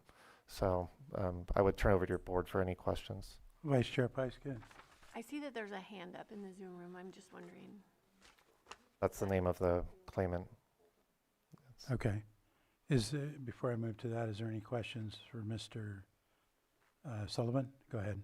Yeah, I do have a question for Mr. Sullivan. How many hours were spent post the hearing that we had, whenever that was? I know you have the date probably in the memo, but when we originally did the TDLS 161, how many hours since has been spent by your staff, including the posting of this agenda item and putting it together? So we did try to get a handle on that. I'm estimating between 15 and 16 hours based off our best guess. Both Liz Martinez, the Assistant Treasurer Tax Collector, and myself did do additional research and were engaged in correspondence with this. There was correspondence with County Counsel's office. So there was a significant amount of time spent on this after the hearing. And I believe there's an hourly rate for utilizing the Treasury at this moment? So in terms of our master fee schedule, we don't actually have an hourly set rate. We do flat rate fees or actual cost in some of our measures, but we don't have a straight hourly rate like some departments have. Because, I mean, I'm uncomfortable in two different ways. One, somebody didn't show up to a meeting. Attendance is a really important aspect of getting anything accomplished. But on the other hand, this is not our money. And if we're finding out that we were potentially not in the wrong, but we didn't have all the information to really come to the conclusion that it's 100% this individual who was claiming it was 100% his in the first place, I don't mind the recommendation, but I don't think the recommendation should come without the taking away the amount of time it took to process and get to the point where we are here, which would still realize some money for this individual, but also would not use staff time for free post the meeting and the hearing. So just putting it out there for potential conversation. Do we have a legal provision that would allow that? Yeah, County Counsel. Thank you, Mr. Chair. It's not directly addressed, but under Revenue and Taxation Code 4675, sub D, it does state that the claim shall contain any information and proof deemed necessary by the Board of Supervisors to establish the claimant's rights to all or any portion of the excess proceeds. So it does make reference to your board having some level of discretion to determine a portion of the proceeds to be provided to the claimant, but however, at the same time, also makes a reference to your board making a determination necessary to establish the claimant's rights to said proceeds. And generally speaking, when it comes to certain charges incurred by county staff in relation to a certain activity, usually Treasurer Tax Collector Sullivan already alluded to a master fee schedule. Usually that's addressed by a fee schedule. And generally speaking, fees, you will also typically find that in an ordinance. And I don't believe we have one in place here, whether fees and penalties typically are addressed in an ordinance or a policy or a master fee schedule. I'm not sure if we've established that. Yeah, so we do have a fee schedule for excess proceeds. Unfortunately, it was really just intended to handle the initial, the initial upfront handling of the claim. So the fees range between $35 and $98, depending on the type of claim. It wasn't written in anticipation of, returning and having to redo this process. So that's certainly something that I think we'll need to look at with our fee schedule in the future. And the reason I ask is I don't want to open up a can of worms where if we're doing something post a hearing that we already did that somebody missed, that I think we have to really create a narrow definition of why today we would be approving anything. And I just think that it shouldn't just be as if you showed up and we revert back to everything else. So, but again, excess proceeds are not our dollars, and I want to make sure that we do something that's right and fair, but also doesn't create a headache for the future. Any other supervisors have comments at this point? No, then I'll open it up to the public and we'll go online first. Go ahead, sir. You'll state Yes, your good name, morning. please. You'll have 3 minutes. Can you hear me? Yes. Okay. Well, good morning. I appreciate you taking the time to discuss this with me. And so, first of all, this is the first time that I was aware that that you have concluded that this excess claims should have been approved if all the information were present. So that's the first time I've heard that. So I'm glad to at least hear that. As far as the using county staff time after the fact and all that, now, Mr. Sullivan, I'm sure you have better records than I do. And so I think what I heard you say was that I submitted documentation after the fact or something, but I don't think that was the case. Is that what you said? Go ahead and finish your comments and then. Okay. So anyway, I from my memory, which again, nobody's perfect. I could remember what happened. I believed that I had submitted all the documentation up front, including the death certificate, but again, I could be wrong. And if that work were done before or after a deadline, even if it were after a deadline, it's still work that would have been done either way, if it's before a deadline or after. That research should determine whatever the chain of title was and who had what rights at what time and all that. That's just ordinary. That is the ordinary activity that would have occurred either way. In fact, it was already what I believe. In fact, one thing I wanted to. Well, no, I don't need to go that because never mind. I don't need to address that. Something else I was going to say, so never mind. So anyway, yeah, that was just my thoughts, and so I appreciate you guys. And to address one more thing about not being at that meeting, I do live 5 hours away approximately, and so when I got notification of that meeting saying we've concluded that you only have a 50% interest in that property, therefore, if you have any other documentation or proof or evidence to the contrary, we're having this follow-up meeting. Well, I didn't have any evidence or further proof or documentation. I had already submitted that up front with my full claim within the timeline as prescribed by law. So if I showed up to that meeting, it would be to say, I really don't like the conclusion that you guys came to. I didn't have any new evidence to provide up front. So that's why I didn't end up showing up to that meeting, because I knew it was going to be a futile 5-hour drive to say, I don't like your conclusion. So that's the end of my comments. Thank you for your time, and I appreciate your consideration. Thank you. Do we have anyone else? No? Okay, I'll close comment and bring it back to the board. Mr. Sullivan, do you want to add anything? Yeah, I can just provide additional detail and maybe clarification, is that, yes, he did provide significant documentation beforehand, but from our perspective, that was not enough because the recorder's index did not contain one of those documents I mentioned, either that order or affidavit. So while I think the documentation presented does a good job of supporting his case, it would have been on him to appear and contest our recommendation. And we did independent research afterwards to verify some of his claims and gather additional documentation. And that's why ultimately we're not opposing this. Certainly I think if he had appeared and explained the circumstance, and we would have not opposed your board distributing those remaining funds, even if the title is not perfect in the sense that we're accustomed to. Okay, thank you. Vice Chair? I mean, I think we need to distribute these funds. They're his money, it's not our money, and that's my preference to move forward. Okay. Any other questions? Go ahead, Supervisor Sabatier. If we provide the entirety of it, especially after we just heard testimony that he made a decision not to come rather than,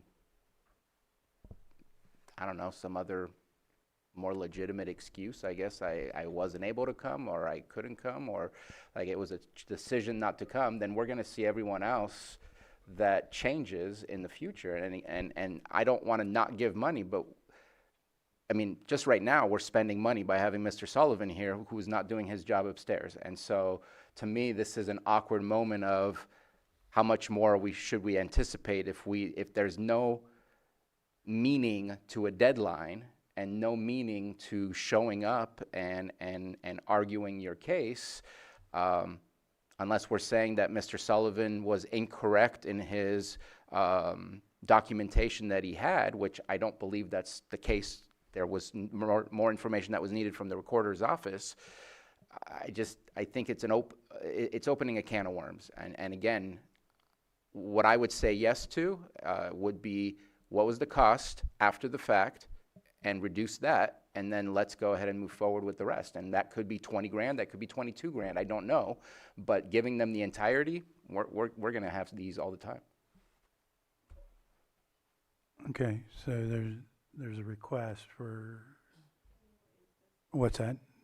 Okay, for the amount that it cost us. What does the board feel on that? Go ahead, Supervisor Owen. It would have been, for him to show up, it could have been just as he did today, in the essence that he could have been online. So there wasn't a requirement to drive in person. Therefore, I believe that he could have contested at that time. I'm going to concur with Supervisor Sabatier on this for that reason, that he could have just checked in online like he did today. Okay. Anything else? I do agree with giving them the money, but I do think that because he did not appear online either, that we should subtract just the fees, our expenses related to it. And you said 15 hours, Mr. Sullivan. I don't know what that would equate to. Yeah, so I am looking at our fee structure if we're going for an hourly rate. We do have a special project fee structure, which ranges from, let's see, $48 an hour to $98. This probably falls in the middle one, the $73 an hour. So that would be, if we were going to use our fee structure, that would probably be the valuation we would assign it. Okay. Yeah. Go ahead, Supervisor Crandall. And so you would deduct that amount from what we would be giving to him, the 28 or something like that. I agree. It's not our money, you know. I do agree also with Supervisor Sabatier that other people will be doing the same thing. But it is his, and there is legitimate. He's the legitimate successor, right, Pat? And so I think I can get on board with the deduction if that's the case. So that, I calculate that to $1,095. Yes. Go ahead, Supervisor Sabati, or was it? That was the same Vice comment. Chair Pyska? I'm fine with that going forward, but I think we should standardize this. Right. So it's understood beforehand. Absolutely. Because It definitely this needs is a to. little too on the fly, but Yeah. I'm okay with it today, but let's make sure that we've got something standardized. Okay.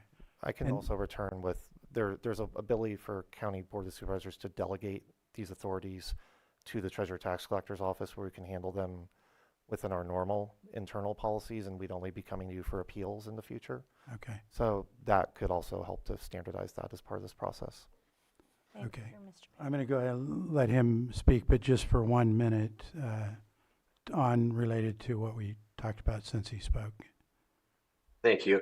And I appreciate you guys operating in good faith. It's refreshing to be able to do conversations like this. Part of on the agenda, you can see that there's 4 attachments, and the 4th attachment is 2006-030-630-1, which if you pull that up, it is a grant deed, which is discussing the issue that was brought up, saying that 50% ownership did not transfer.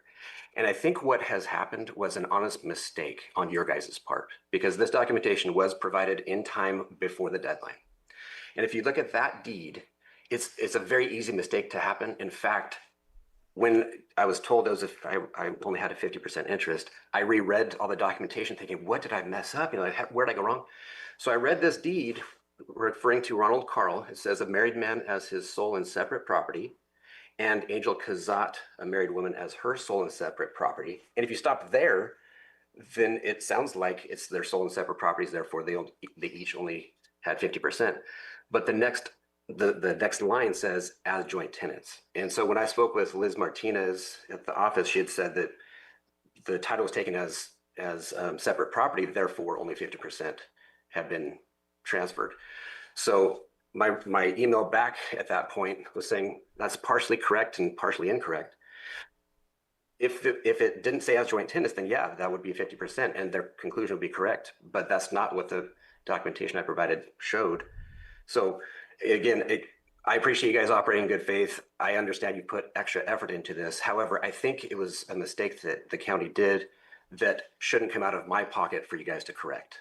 So Okay. if that's what you decide, you obviously have my money and I'm at your mercy. So whatever you decide is what's going to happen. But I just wanted to at least present my side. And again, I thank you. Thank you. So I'll close that and bring it back to the board for any further questions or A recommended action? recommended action. Mr. Quintabano? Thank you, Mr. Chair. So if your board wishes to essentially grant the claim in part with the deduction for under the special projects fee of the treasurer tax collector, the motion language would be to move to distribute $27,226.33 to claimant IHH LLC as part of the board's prior approval, distributing excess proceeds in the amount of $1,116,250.39 from tax defaulted land sale number 161. Okay. Make a motion. I have a motion and a second. All in favor? Aye. Aye. Opposed? That carries 5-0. Thank you. Thank you. We'll go ahead and close that item. And we're going to move on to our 6.9 item, 1045 item, consideration of legislative position letters on AB 2494 Rogers, State Forests, Forest Management, and B, AB 2216 Aguilar Curry. And go ahead and call staff up. Mr. Muckle And Dr. and Dr. Jones, please come up.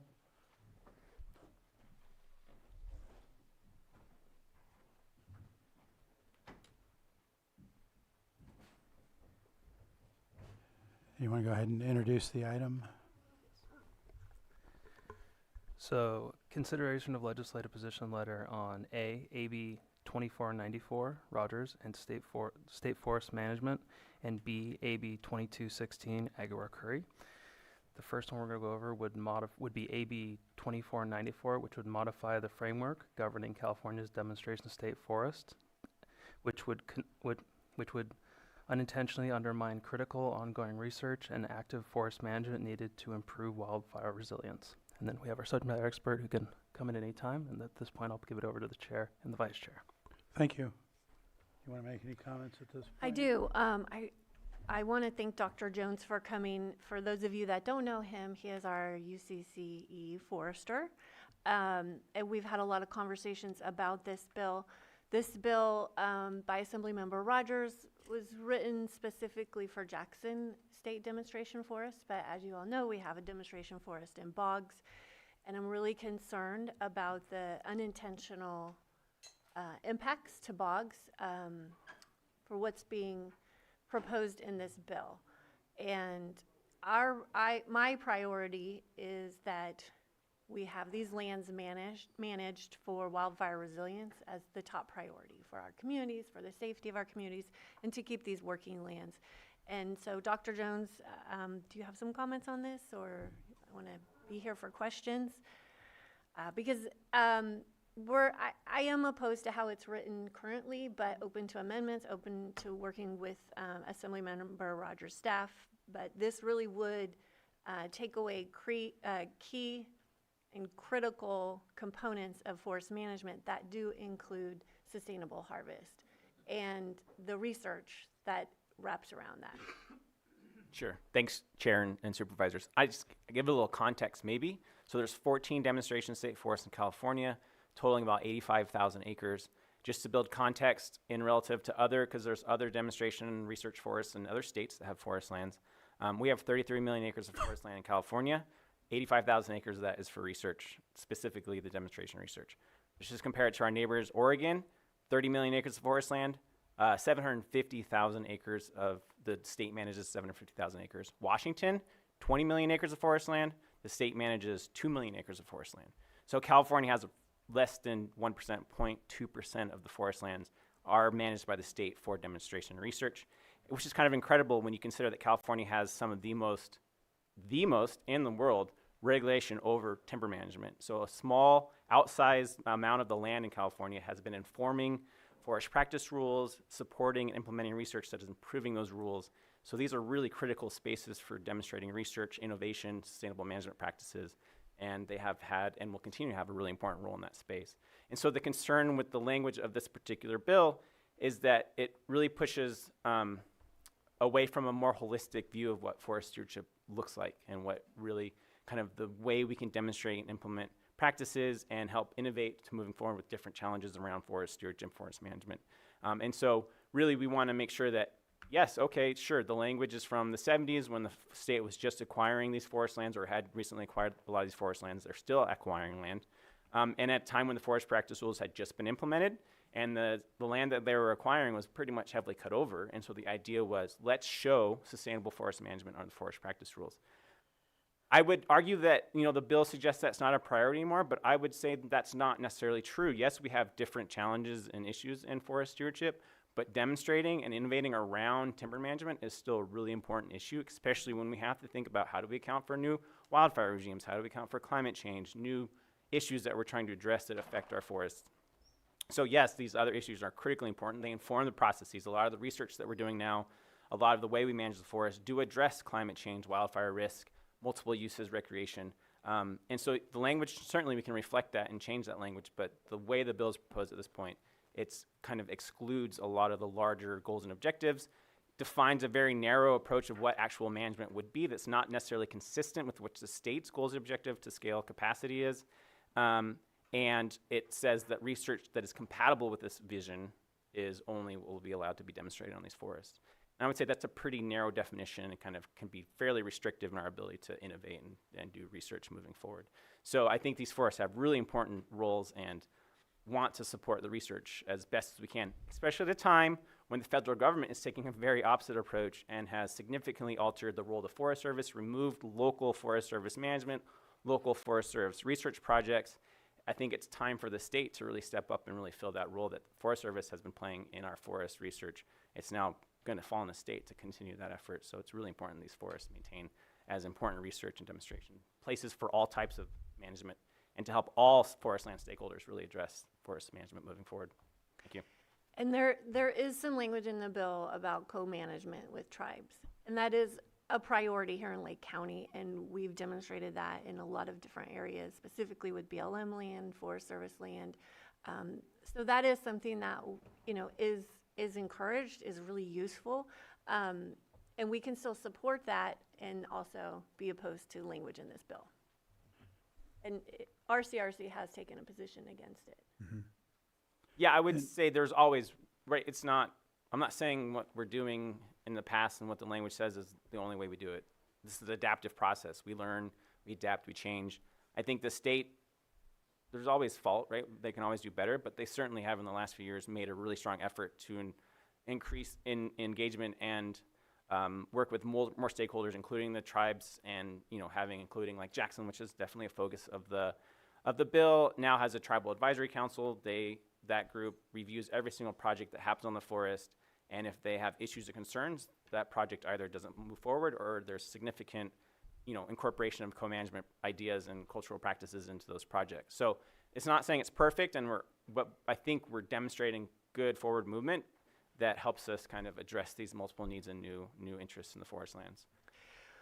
And I'm glad you brought that up, because what we have in the letter and what my argument is generally and specifically is that we should align the management practices with what the state's task force has been developing. Those strategies are really critical, and they will continue to evolve. So rather than legislate management practices in this bill, let's align with what the state task force is doing so that it can be dynamic going forward. And I just want to reiterate, because we did get a public comment from the Intertribal Council, and I definitely support the tribes being involved with the co-management of the forests. That's not our concern, or not my concern with the bill, is that I think it, you know, Jackson is, 55,000 acres, which is, leaves only 30,000 acres for the other 13 forests. I think, you know, that was the primary forest that was being looked at, and our forest that we have, Boggs Forest, is completely different in that it was almost 100% burned, and I'm just concerned that the bill needs more language to make sure that forest can be managed as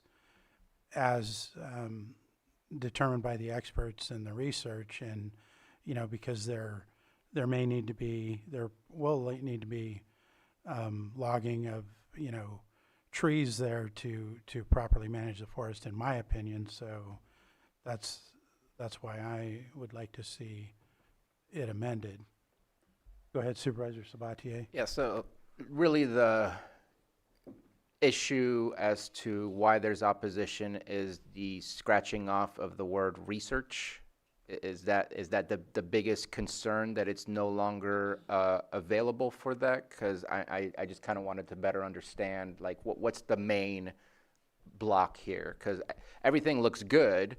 I see research purposes has been scratched off, but I also see that it always goes back to section 4639, which is the definition of management, and it says and compatible research efforts. So what exactly gets lost? Because I'm not seeing the loss, but I'm also not knee deep into this. So just if you can help me better understand, because I see that the research for the demonstration forest is really what you're fighting for at this moment in time.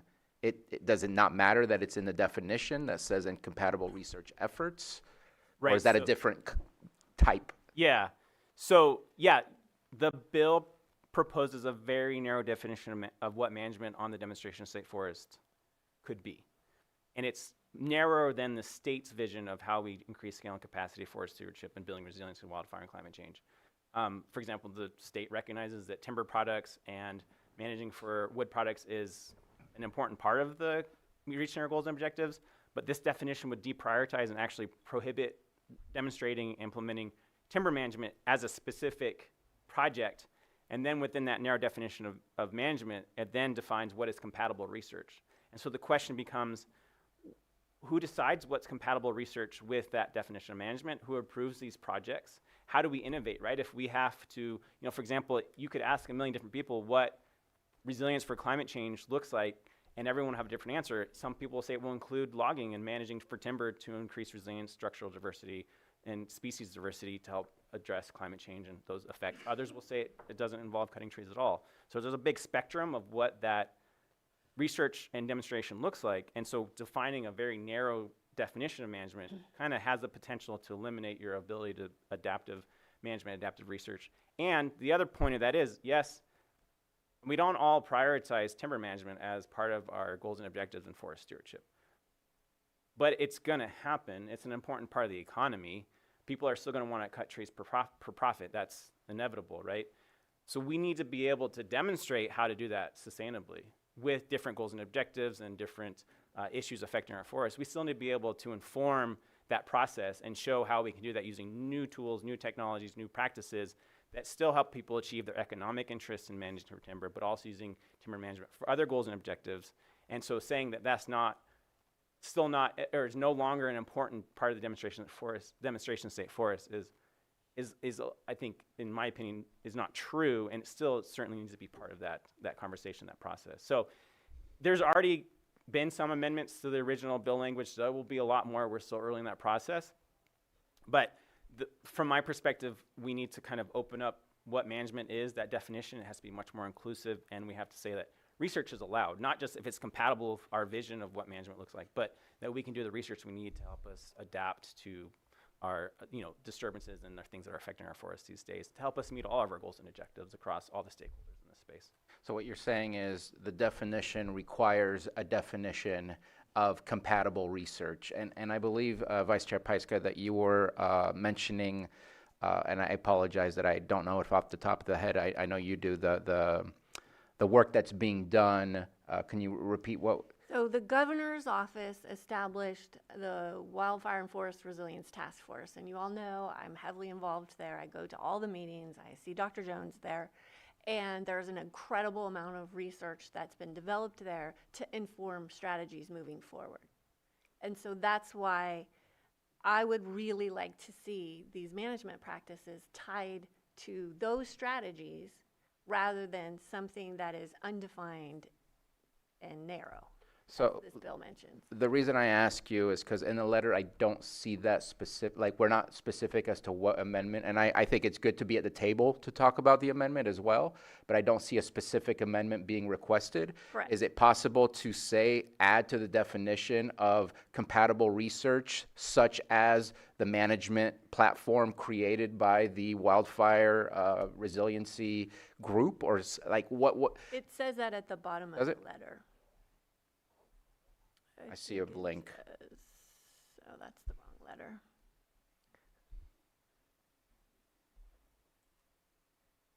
It is fairly general now. The bill has a lot of amendments. There's a lot of moving pieces. So we wanted to keep it a little bit general, but it does say, yeah, it says Lake County supports a balanced, science-driven approach to forest stewardship that includes active management, ecological restoration, long-term sustainability, consistent with the strategies advanced by the Governor's Wildfire and Forest Resilience Task Force. So there's so much changing right now.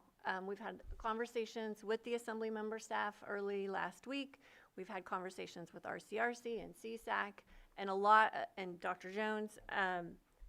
And so we're kind of, we want to see what how things kind of play out too. So, but that really is our strategy, is to make sure that it aligns with these strategies that are being developed under the governor's office. So I guess my amendment that I would offer to support this is, can we bold that? Can we highlight that specific paragraph and really say this is something we would like you to align with? I mean, it says it in the paragraph. I've said it to everybody. I mean, I don't know if bolding it makes a difference, but did you have your pen? No, not anymore. Okay. There are a lot of funding concerns right now too, which Dr. Jones did not speak about. Those really seem to be in play, and there's not a lot of transparency around what's happening there.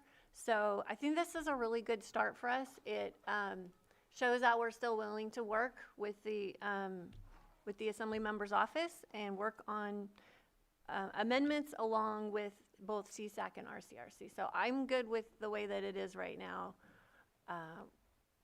Okay. And I think it works. Any further questions or comments from board members at this point? Okay, and do you have anything further to offer before, we have two bills that we're gonna move to the second one before I open public comment. So I just want to make sure there's nothing else on this. No, I mean, if you have more questions, I'm happy to answer. But Okay. I don't, yeah. We can still have questions later, but at this point then, we're going to move on to the AB 2216 Aguilar Curry. And for note, Johanna, I believe there's somebody from the Conservancy, possibly Karen Burr on Zoom, and somebody from Assembly Member Aguilar Curry's office is possibly on there too. So yeah, if you could bring them up, and just in case there's questions for them. Melody? I don't recognize. Not from the Assembly Member's Office. No. It might be from the Conservancy, but we can swing back and I'll ask that question after it's presented. So go ahead, Trevor. Yeah, so this is AB 2216, authored by Assembly Majority Leader Cecilia Aguilar Curry. Apologies. The purpose is to expand the Sacramento-San Joaquin Delta Conservancy into a broader Valley and Delta Conservancy, establishing a new program to support environmental protection and economic well-being across a wider region. Okay. Yeah, so I want to add a little bit on this. So Assemblymember Curry introduced this bill to expand the Sacramento Delta Conservancy, with leaving it open for counties further north in the valley to be able to ask to be included. Nobody's being it's not something that's that they're trying to approach. It's really up to us if we want to ask to be included in that conservancy. And there was other counties that it was put in front of as well, but at this point we were the only county that were doing follow-up discussion with them to check on that. The benefit that I see from being included in that conservancy is that in the future it could complement things that we're doing, like with the Blue Ribbon.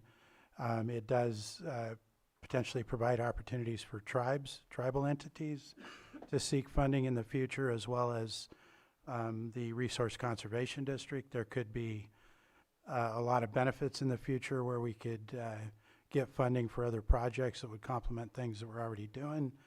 And Clear Lake does drain through Cache Creek to the delta, so that does make sense.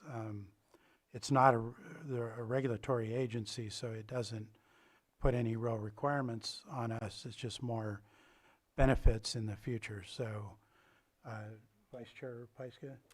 Yeah, I just want to add that we do have a little bit of our county as part of a conservancy, and that's the Coastal Conservancy, because we have the Eel River watershed at the top of the county in the Mendocino National Forest. And we have had significant benefit because we're a part of that conservancy. That's how some of our LIDAR work came to us. So this is just another way to open up opportunities for funding, specifically around Prop 4 for Clear Lake water restoration projects, but also watershed and fire resilience projects. So I think this would be a wonderful benefit. We weren't initially included, but they basically want us to officially ask, and then it seems the Assembly Member's Office is okay with us being added. They just want to hear from us that Yes. direction that we want to go in. Yes, if we don't ask, then it's done and we won't be in it. So if we want to, that's why it's in front of the board. Go ahead, Supervisor Owen. I'm one that is going to oppose this, and as we know, the devil is in the detail, and I have concerns when government is implementing more restrictive legislation. One of the items, I didn't jump into this completely down deep. I didn't have enough time. However, I did see that the 30-30, the 30% of the land in conservati and being conserved within by 2030 is also added into this. And I have my reservations about that particular issue as well. So I'm going to have to oppose this. Thank you. Supervisor Sabatier? Yeah, I think there's nothing in here that I'm seeing that would be a red flag, and I appreciate it. I guess I just have future concerns that well, number one, who's ready for a new board? Because it adds a seat for us that we have to fill. So that's work, but happy to take on that work. I think that we want to protect our area. Just hoping that I'm going to go in optimistically that this is not to create new rules and regulations that we have to follow, but to have a larger group that can advocate for our needs and to also be able to capture some funding that is made available by, again, having that larger voice to access those things. So I think that sometimes we got to get out of the shell that's been Lake County and join larger regional groups, and I'm going to take a leap of faith on this and move forward. Is there somebody from the Conservancy here? Raise your hand if you are here.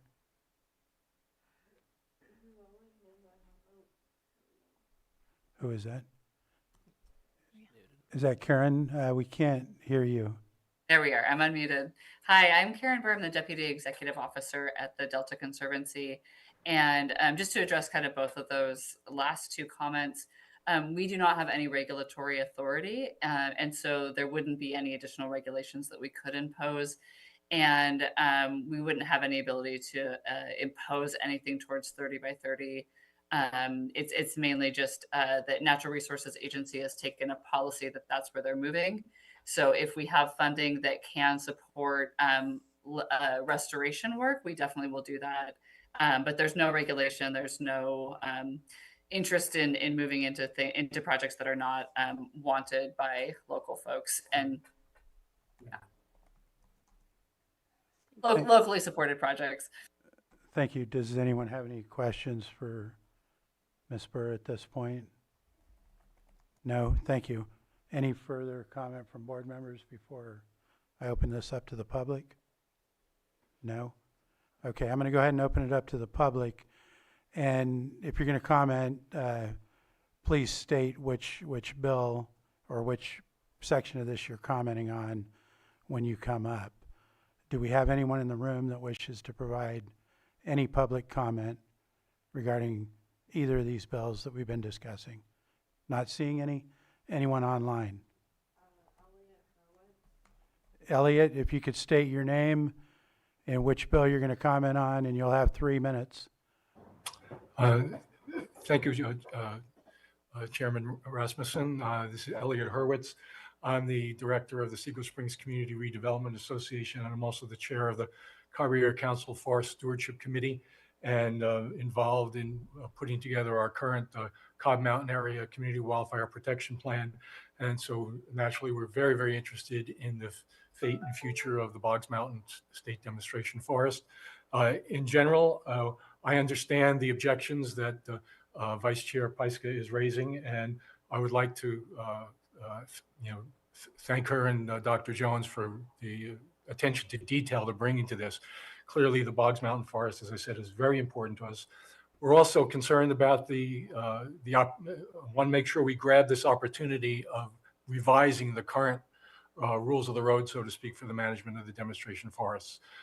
As we've said, these are from another era, and we really do need to come up with a new creative regimen for managing the forest that recognizes their role beyond just timber production, really is ecological resources. And we really would like to support and ask for our continued support of making this legislation a truly innovative and helpful revision to those rules. Thank you. Thank you. Do we have anyone else online? Melody, go ahead and state your name and you'll have 3 minutes. Thank you. My name is Melody Meyer. I am representing the Environmental Protection Information Center, and we're sponsoring AB 2494, so that's what I'm commenting on.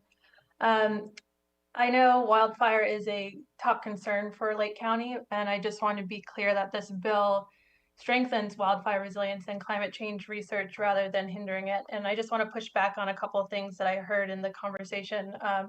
One is that the bill does not take away research as a stated purpose of these forests. And currently CAL FIRE and Board of Forestry has a process for proposing research projects, and we're not taking away that authority or that process. I also wanted to point out that the tribes on the Intertribal Sinkyone Wilderness Council not only support the co-management, but also support these management objectives that are being proposed in the bill. The bill redefines management as handling forest vegetation and soils for biodiversity and wildfire resilience. So this means that commercial timber harvest is still allowed, but it's not prioritized above all else. And I hear Mike saying that CAL FIRE doesn't prioritize timber harvest, with every project that they do. But if that's the case, then I really am trying to encourage those practices to be codified so that long-term research can withstand personnel changes or political changes like we're seeing on the federal side of things. And the bill doesn't prohibit specific management tools. It's pretty broad. I want to push back on the idea that this is a narrow definition. And if by focusing on ecological restoration, a lot of these logging jobs will be retained and new restoration jobs will be created as well. And so we're working to address the concerns about timber revenue going into the Timber Regulation and Forest Restoration Fund. We're also working with researchers like Dr. Jones to better understand how research can be more explicitly stated in the bill as continuing on. We're also open to developing language that explicitly states support for the task force's work. But just as an example, here are some of the recommendations of the task force that align with the bill as it's currently drafted. Scale up thinning and fuels treatment to reduce greenhouse gas emissions and air pollution from wildfire. Expand forest management on state-owned lands to improve resilience of wildfires and other impacts of climate change. Increase use of prescribed fire. Provide training for prescribed and cultural burning with tribal governments. Drive forest management, conservation, reforestation, and wood utilization strategies that increase stored carbon in forests while preserving biodiversity and revitalizing rural communities, promoting sustainable land use, and sustaining and expanding outdoor recreation. So there's a lot of overlap with the task force as the bill is currently written, but happy to continue to work to make sure that that is explicit in the bill. So I really— That was your timer, so you'll need to wrap up, but thank you. Thank you. And I—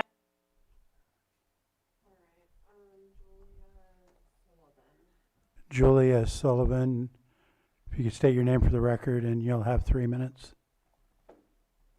Hi, yeah. This is Julia Sullivan-Shaban. I'm the Executive Director of the Lake County Resource Conservation District.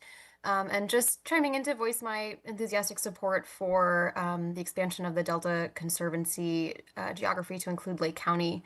As Supervisor Pyska mentioned, part of Lake County is already included in the State Coastal Conservancy. That's the Upper Eel River watershed. And in addition to the LIDAR data that she mentioned, I'll just speak to one other initiative that we've been involved with through that Coastal Conservancy. We've been participating in a block grant with other North Coast resource conservation districts.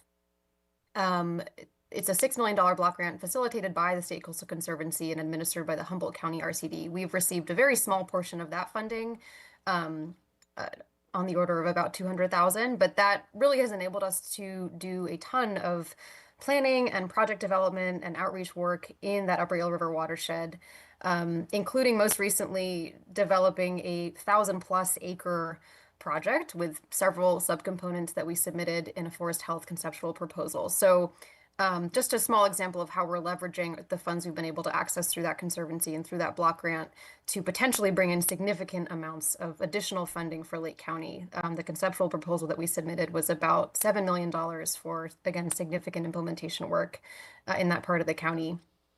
I think that, encompassing the rest of Lake County within the Delta Conservancy geography would not only enable us to access additional Prop 4 funds and other grant funding, but I think that these conservancies are particularly well suited to fostering collaboration with other sort of regional entities. And I think the Lake County RCD is fortunate to have really strong relationships with North Coast RCDs, but there's a lot of kind of untapped potential, I think, as far as our collaboration with Sacramento Valley RCDs and other partners. And I think that being included in this conservancy boundary would help to facilitate those partnerships, and we'd be better for it, certainly. So I think it's really well aligned with many of our goals, particularly in the Clear Lake watershed, of course.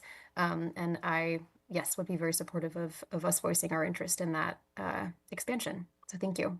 Thank you. Anyone else online? Sarah, go ahead and state your name. You'll have 3 minutes. Good morning. My name is Sarah Ryan. I'm the Environmental Director for the Big Valley Band of Pomo Indians, and I wanted to talk a little bit about the Delta Conservancy item before you. Any opportunity for collaboration, additional funding, and advocacy on a larger scale is always a great idea.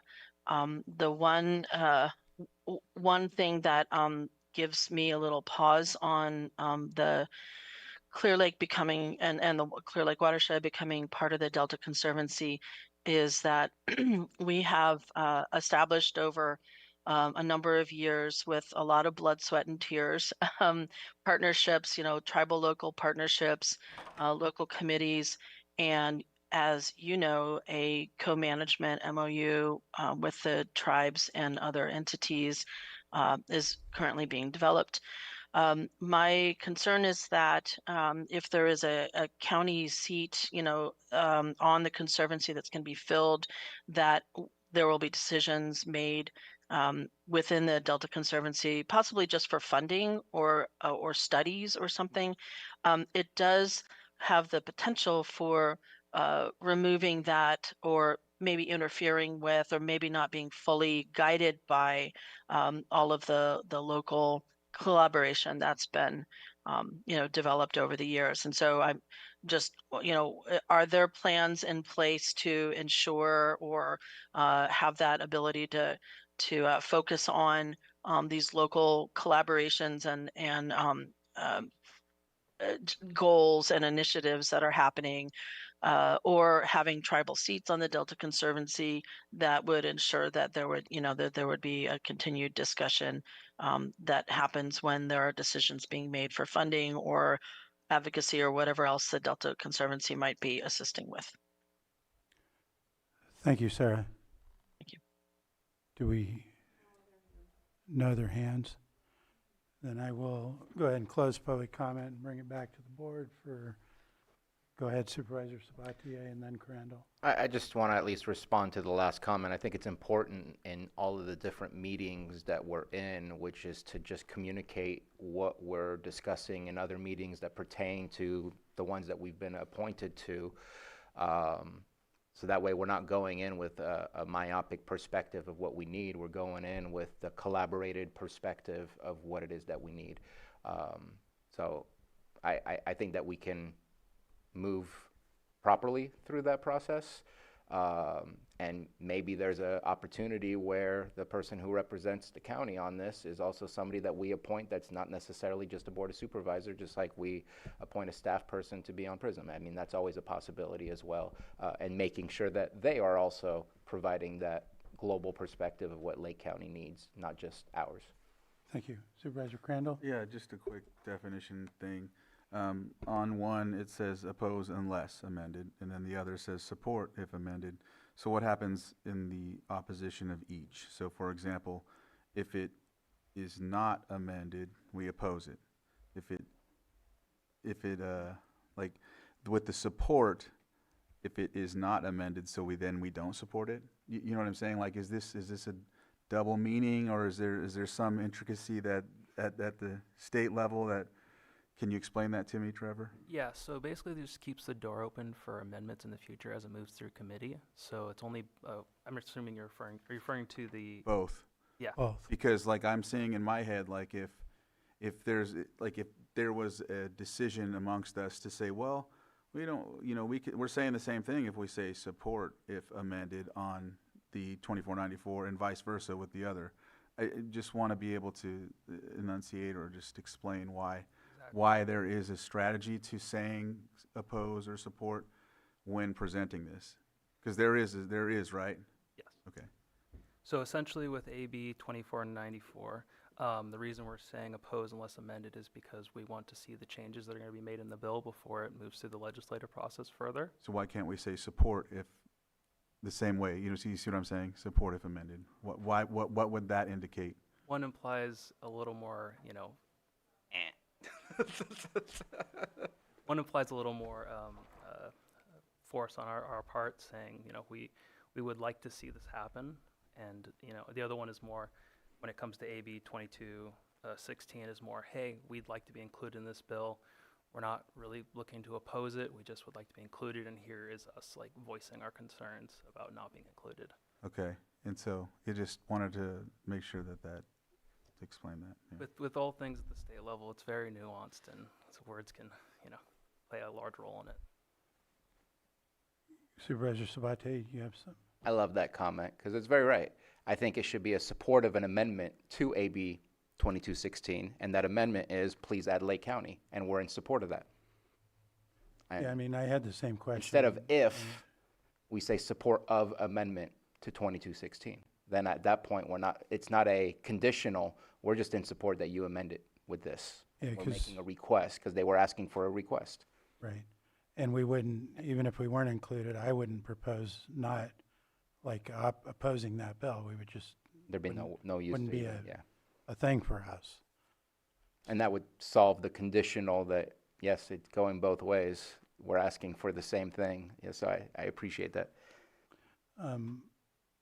Yeah, I just wanted to comment, obviously, if we make this request, then we would intend to still work with the author's office on how it looks. With regard to the board, the way that law is currently written is supervisors from the counties that are already in it have seats, or they can designate somebody to appoint. It doesn't have to be a supervisor. But to one of the comments specifically from Sarah Ryan, I think whoever was on that board would need to be fully up to speed on all of these other programs and operations that are going on continually so that we could have that discussion. But I don't see it to where it would come in and override anything that we're already running in our county. There's no intent to interfere with any of that. Are there any other questions? Go ahead. Just want to, again, from the last comment, in the second paragraph on the letter, on behalf of the County of Lake, our board writes to express and maybe change it up to support for AB 2216 to be amended to include Lake County. Anybody have a concern with that change? Fine. I think it's fine. Yes, it sounds like we have consensus. Anything else, Supervisor? No? Okay, I think we're ready for action. Okay, Mr. Chair, I move that we approve the letter of support if amended to include Lake County AB 2216 as amended. Okay, we're going to take these one at a time. Yeah, okay. So we have with that motion and authorize the chair to sign. Unauthorize the chair to sign. okay, so we have a motion on AB 2216. Second. And I have a second. All in favor? Aye. Opposed? Okay, I believe that was 5-0. Mm-hmm. Yeah, okay. It's the second one I'm Yeah. opposing. Okay, so ready for action on second Oh, letter. that was the second one? That was We went This backwards. this Oh, was I'm sorry. I want 2216. to oppose this one then. I Okay. was And I didn't looking hear for you something vote, that I, so, okay. okay, so I'm going to record a nay vote Mm-hmm. on that one. So that'll be 4-1 vote. Do I need to recall that? Yes, so with the vote having been taken place, Okay. we'll follow the Okay. two-step process here. So there's a motion to, It would be, the first would be to, a motion to reconsider the vote that just took place in relation to the letter referencing AB 2216, the action on that, and your board may want to take public comment on that motion to reconsider first before Okay. taking the motion. So moved. so we have a motion to reconsider. Mr. Chair, if I may. Yeah, go ahead. So with public comment Yes. before the motion taking place. Okay, so Okay. we have some language for a motion. Is there anybody in the public that wishes to comment only to the vote on reconsidering, revoting? None in the chamber, none online? Okay, so ready for action? Yeah, and so on the floor would be a motion to be seconded, if anyone. So we have a motion Second. and a second. All in favor? Aye. Aye. Opposed? Nay. Okay, that carries 4-1. Still Two. passes. So with the second step would be the motion to rescind the previous action by your board, which was that 5-0 vote. Now that now that it is being reconsidered, so that would be a motion to rescind the previous action that passed 5-0 as it relates to the letter referencing AB 2216, and your chair may want to take public comment on that motion. Is there any public comment on that? None. I bring it back to the board. I'll move the recommended action. Second. I have a motion and a second. All in favor? Aye. Aye. No, just to confirm, no opposition, no, okay. Was, Yeah, I said aye, yeah. you It's for rescinding, so. for Oh, it's rescinding? for rescinding, yes, Yes. rescinding. Okay. So Okay. now that the previous action has been rescinded, I'm looking for something it's now specific on up for your board on the motion to approve the letter referencing AB 2216, and just to cover all our bases here, just to take a public comment, again, just to be sure, As amended. as amended. Yeah, so we have a motion as, a motion language for an approval with an amendment. Is there any public comment? Not seeing any? Then I'll bring it back to the board for an action. Move the recommended action. So I have a motion Second. and a second to approve. Real quick, and authorize the chair to sign, I Thank you. believe needed to be stated. Right, so we have a motion and a second on, as amended. All in favor? Aye. Mr. Chair, if So- I may? Yeah. Since this is the letter, what's before your board is whether or not to approve the letter referencing AB 2216. I believe there was a previous indication of a possible nay vote Right, for that letter. That is what's before your board today, so you may want to take the vote again right. before it finalizes. Yeah, so we're voting on the Conservancy letter as amended. We have a motion and a second to approve the Conservancy, the request to be entered in the Conservancy as amended. And I'll call for a vote on approving This that. is 2216. Yes. Okay, So that's all in favor? Aye. Aye. Opposed? nay. Okay. That motion carries 4-0. Now we'll move on to AB 2494. So that would be a motion to approve the letter referencing AB 2494 and authorize the chair to sign. Just to clarify if there were any amendments made to that letter? No, there was not. So moved. I have a motion. Unauthorize the chair to sign. I have a motion Second. and a second. All in favor? Aye. Aye. Aye. Aye. Opposed? Hearing none, that carries 5-0. And before I move on, are we almost at noon? How long do we expect item 6.10? This is the Rancho Lake major use permit to take. We plan to request a continuance. Okay, so then we'll go ahead and call the item 6.10, 11 a.m., consideration of appeal.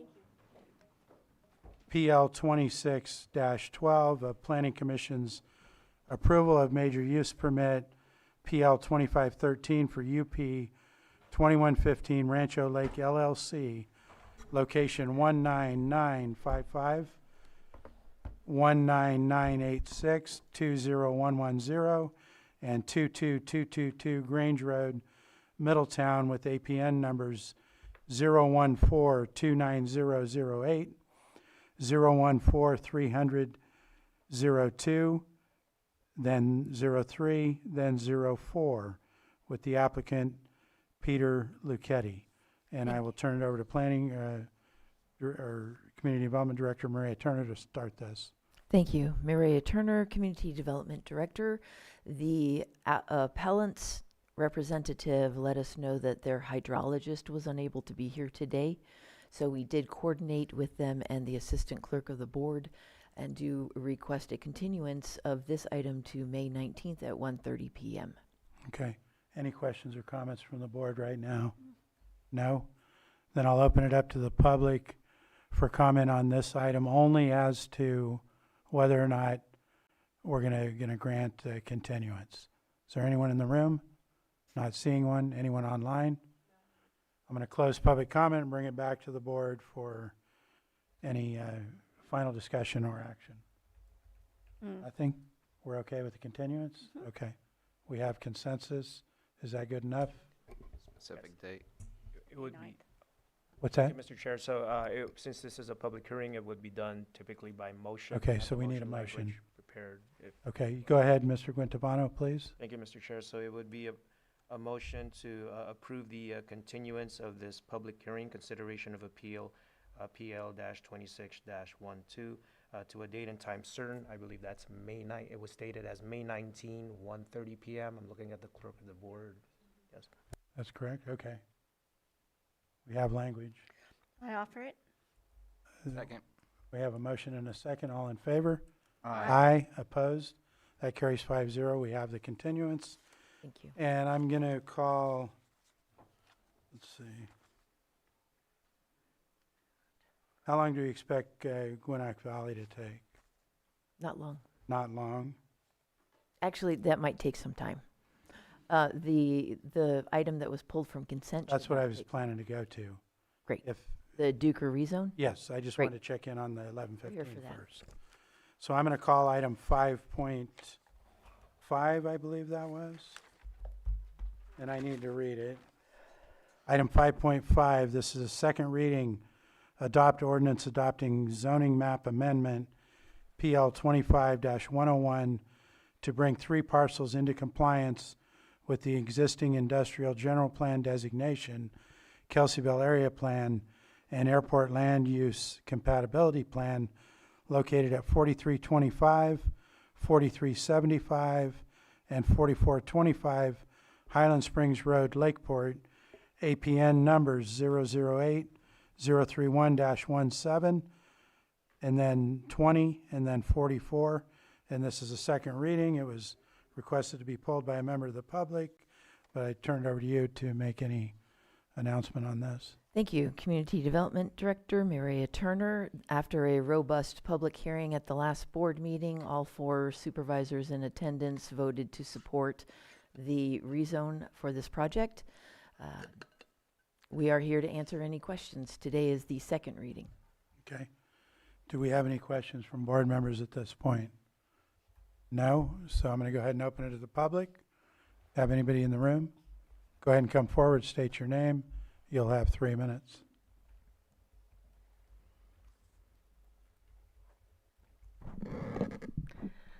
Good morning, Chair Rasmussen and Supervisors. Margot Kambara. This agenda item centers on 2 issues: agricultural land preservation and due diligence. I am one of many Lake County residents who value the rural nature and the agricultural aspect of Lake County. I address you as one who wishes to preserve agricultural lands, not as one who opposes development. With respect, I request that this consent agenda item be continued. Community survey results from the general plan update reveal overwhelming support for the preserving agricultural lands and Lake County's natural beauty. In my volunteer work in all 5 county supervisorial districts on the general plan update, I see firsthand how deeply residents care about preserving Lake County's agricultural character. Why due diligence matters. The rezoning request can remove forever the agricultural potential of 50 acres of land zoned for agriculture. Once ag lands are rezoned, it is almost impossible for that land to return to agricultural production. Due diligence calls for confirming documentation before a drastic and almost irreversible action is authorized. This rezoning request rests on Community Development Department's CDD's premise that an error from the 2008 General Plan update needs correction. Lake County Planning Commissioner Monica Rosenthal's public comment submitted last week on this subject pointed to CDD's error in recommending this rezoning request. CDD's response to Supervisor Owens' question about Commissioner Rosenthal's public comment did not completely address the points raised by the commissioner. At last week's hearing on the subject, a Lake County planner stated that documentation of rezoning approval from 2008 was provided in email. That email thread is attached to my public comment sent yesterday to your board. The email thread refers to a previous board's resolution approving 2008 General Plan and Attachment A, the actual 2008 General Plan. This approval does not refer to rezoning changes of the subject parcels. This planner's email offered as documentation of previous rezoning approval does not identify the parcel by street address nor APN. It does not cite approved action, specifically rezoning from ag to industrial. In addition, Lake County General Plan and Kelsey Area Plan do not refer to the rezoning of the subject parcels. Both plans were approved in 2008. In 2025, my request to CDD for documentation of the 2008 rezoning approval yielded no response. In 2000, That was the timer. You'll have to wrap up. Okay, so in essence, my PRA request was closed without providing documentation that these subject parcels were indeed rezoned in 2008. They were not identified by address nor Okay. by. Yeah, you have to wrap up. Thank you. Thank you. Chair, if I may clarify. Can I see if there's any other comment, and then we'll move back to that. Is there anyone else in the room? Not seeing anyone. Anyone online? No hands. I'm going to go ahead and close public comment, bring it back to the board, and go ahead. There is an Open Public Record Act request for the speaker who just spoke. We emailed her back because her request was too vague. She asked for development projects for Lamson Airport and surrounding areas, which we requested clarification on surrounding areas. But we make every effort to respond to PRA requests as they come in, since they are so important. We also did bring today the general plans map, the land use designation maps. The previous public speaker referred to the zoning change as an error. We were talking about the general plan land use designation that was changed in the general plan. We have both this, which is the official land use designation map for the county, and is the overriding authority should there be any questions like on our GIS system or in the public. We also have a map that's included in the 2008 general plan that does show these parcels with the industrial land use designation. Okay, thank you. Anything further from the, go ahead, Supervisor Owen. As I believe in 2008, the thought process and what I gathered from it was that it could be rezoned if deeded for expansion of the airport out of agriculture, but it wasn't to be rezoned just for industrial use unless it was needed for the expansion of the airport. And that was what I had brought forth, was it last week, when it came forward. And planning director's, Monica's, Rosenthal's comments. Commissioner comments on that particular issue and why it was kept in agriculture. It wasn't by mistake. It was kept in agriculture to ensure that it was only changed if needed extra room for the expansion of the airport and services related to that. And that was my understanding of it, and that it actually wasn't a mistake. So going back to the 2008 documentation and then coming forward, as Supervisor Sabatier said, it maybe just include it in this one rather than bringing it forward stating it was a mistake in 2008. That's it. Okay. It is my understanding that this was part of the discussion at the public hearing, as well as that not that it was contingent on the expansion of the airport, but contingent on a project being brought forward, at which point the landowner testified that in the 20 years he was unable to bring a project forward because of the inconsistent zoning and land use designation. If the board has anything further, I'm happy to answer questions. Okay. Anything further from board? Not seeing any, then we'd be ready for possible action. County Council? Thank you, Mr. Chair. So if your board is willing to adopt the ordinance, it would just be to offer the ordinance. That would be the. I'll offer the ordinance. Ordinance has been offered. Supervisor Owen. Passed. Supervisor Sabatier. Aye. Supervisor Crandall. Yes. Supervisor Pyska. Yes. And Supervisor Rasmussen. Aye. So that passes. Thank you. And I believe we're going to go into lunch break at this point until, what time is it? 1 o'clock?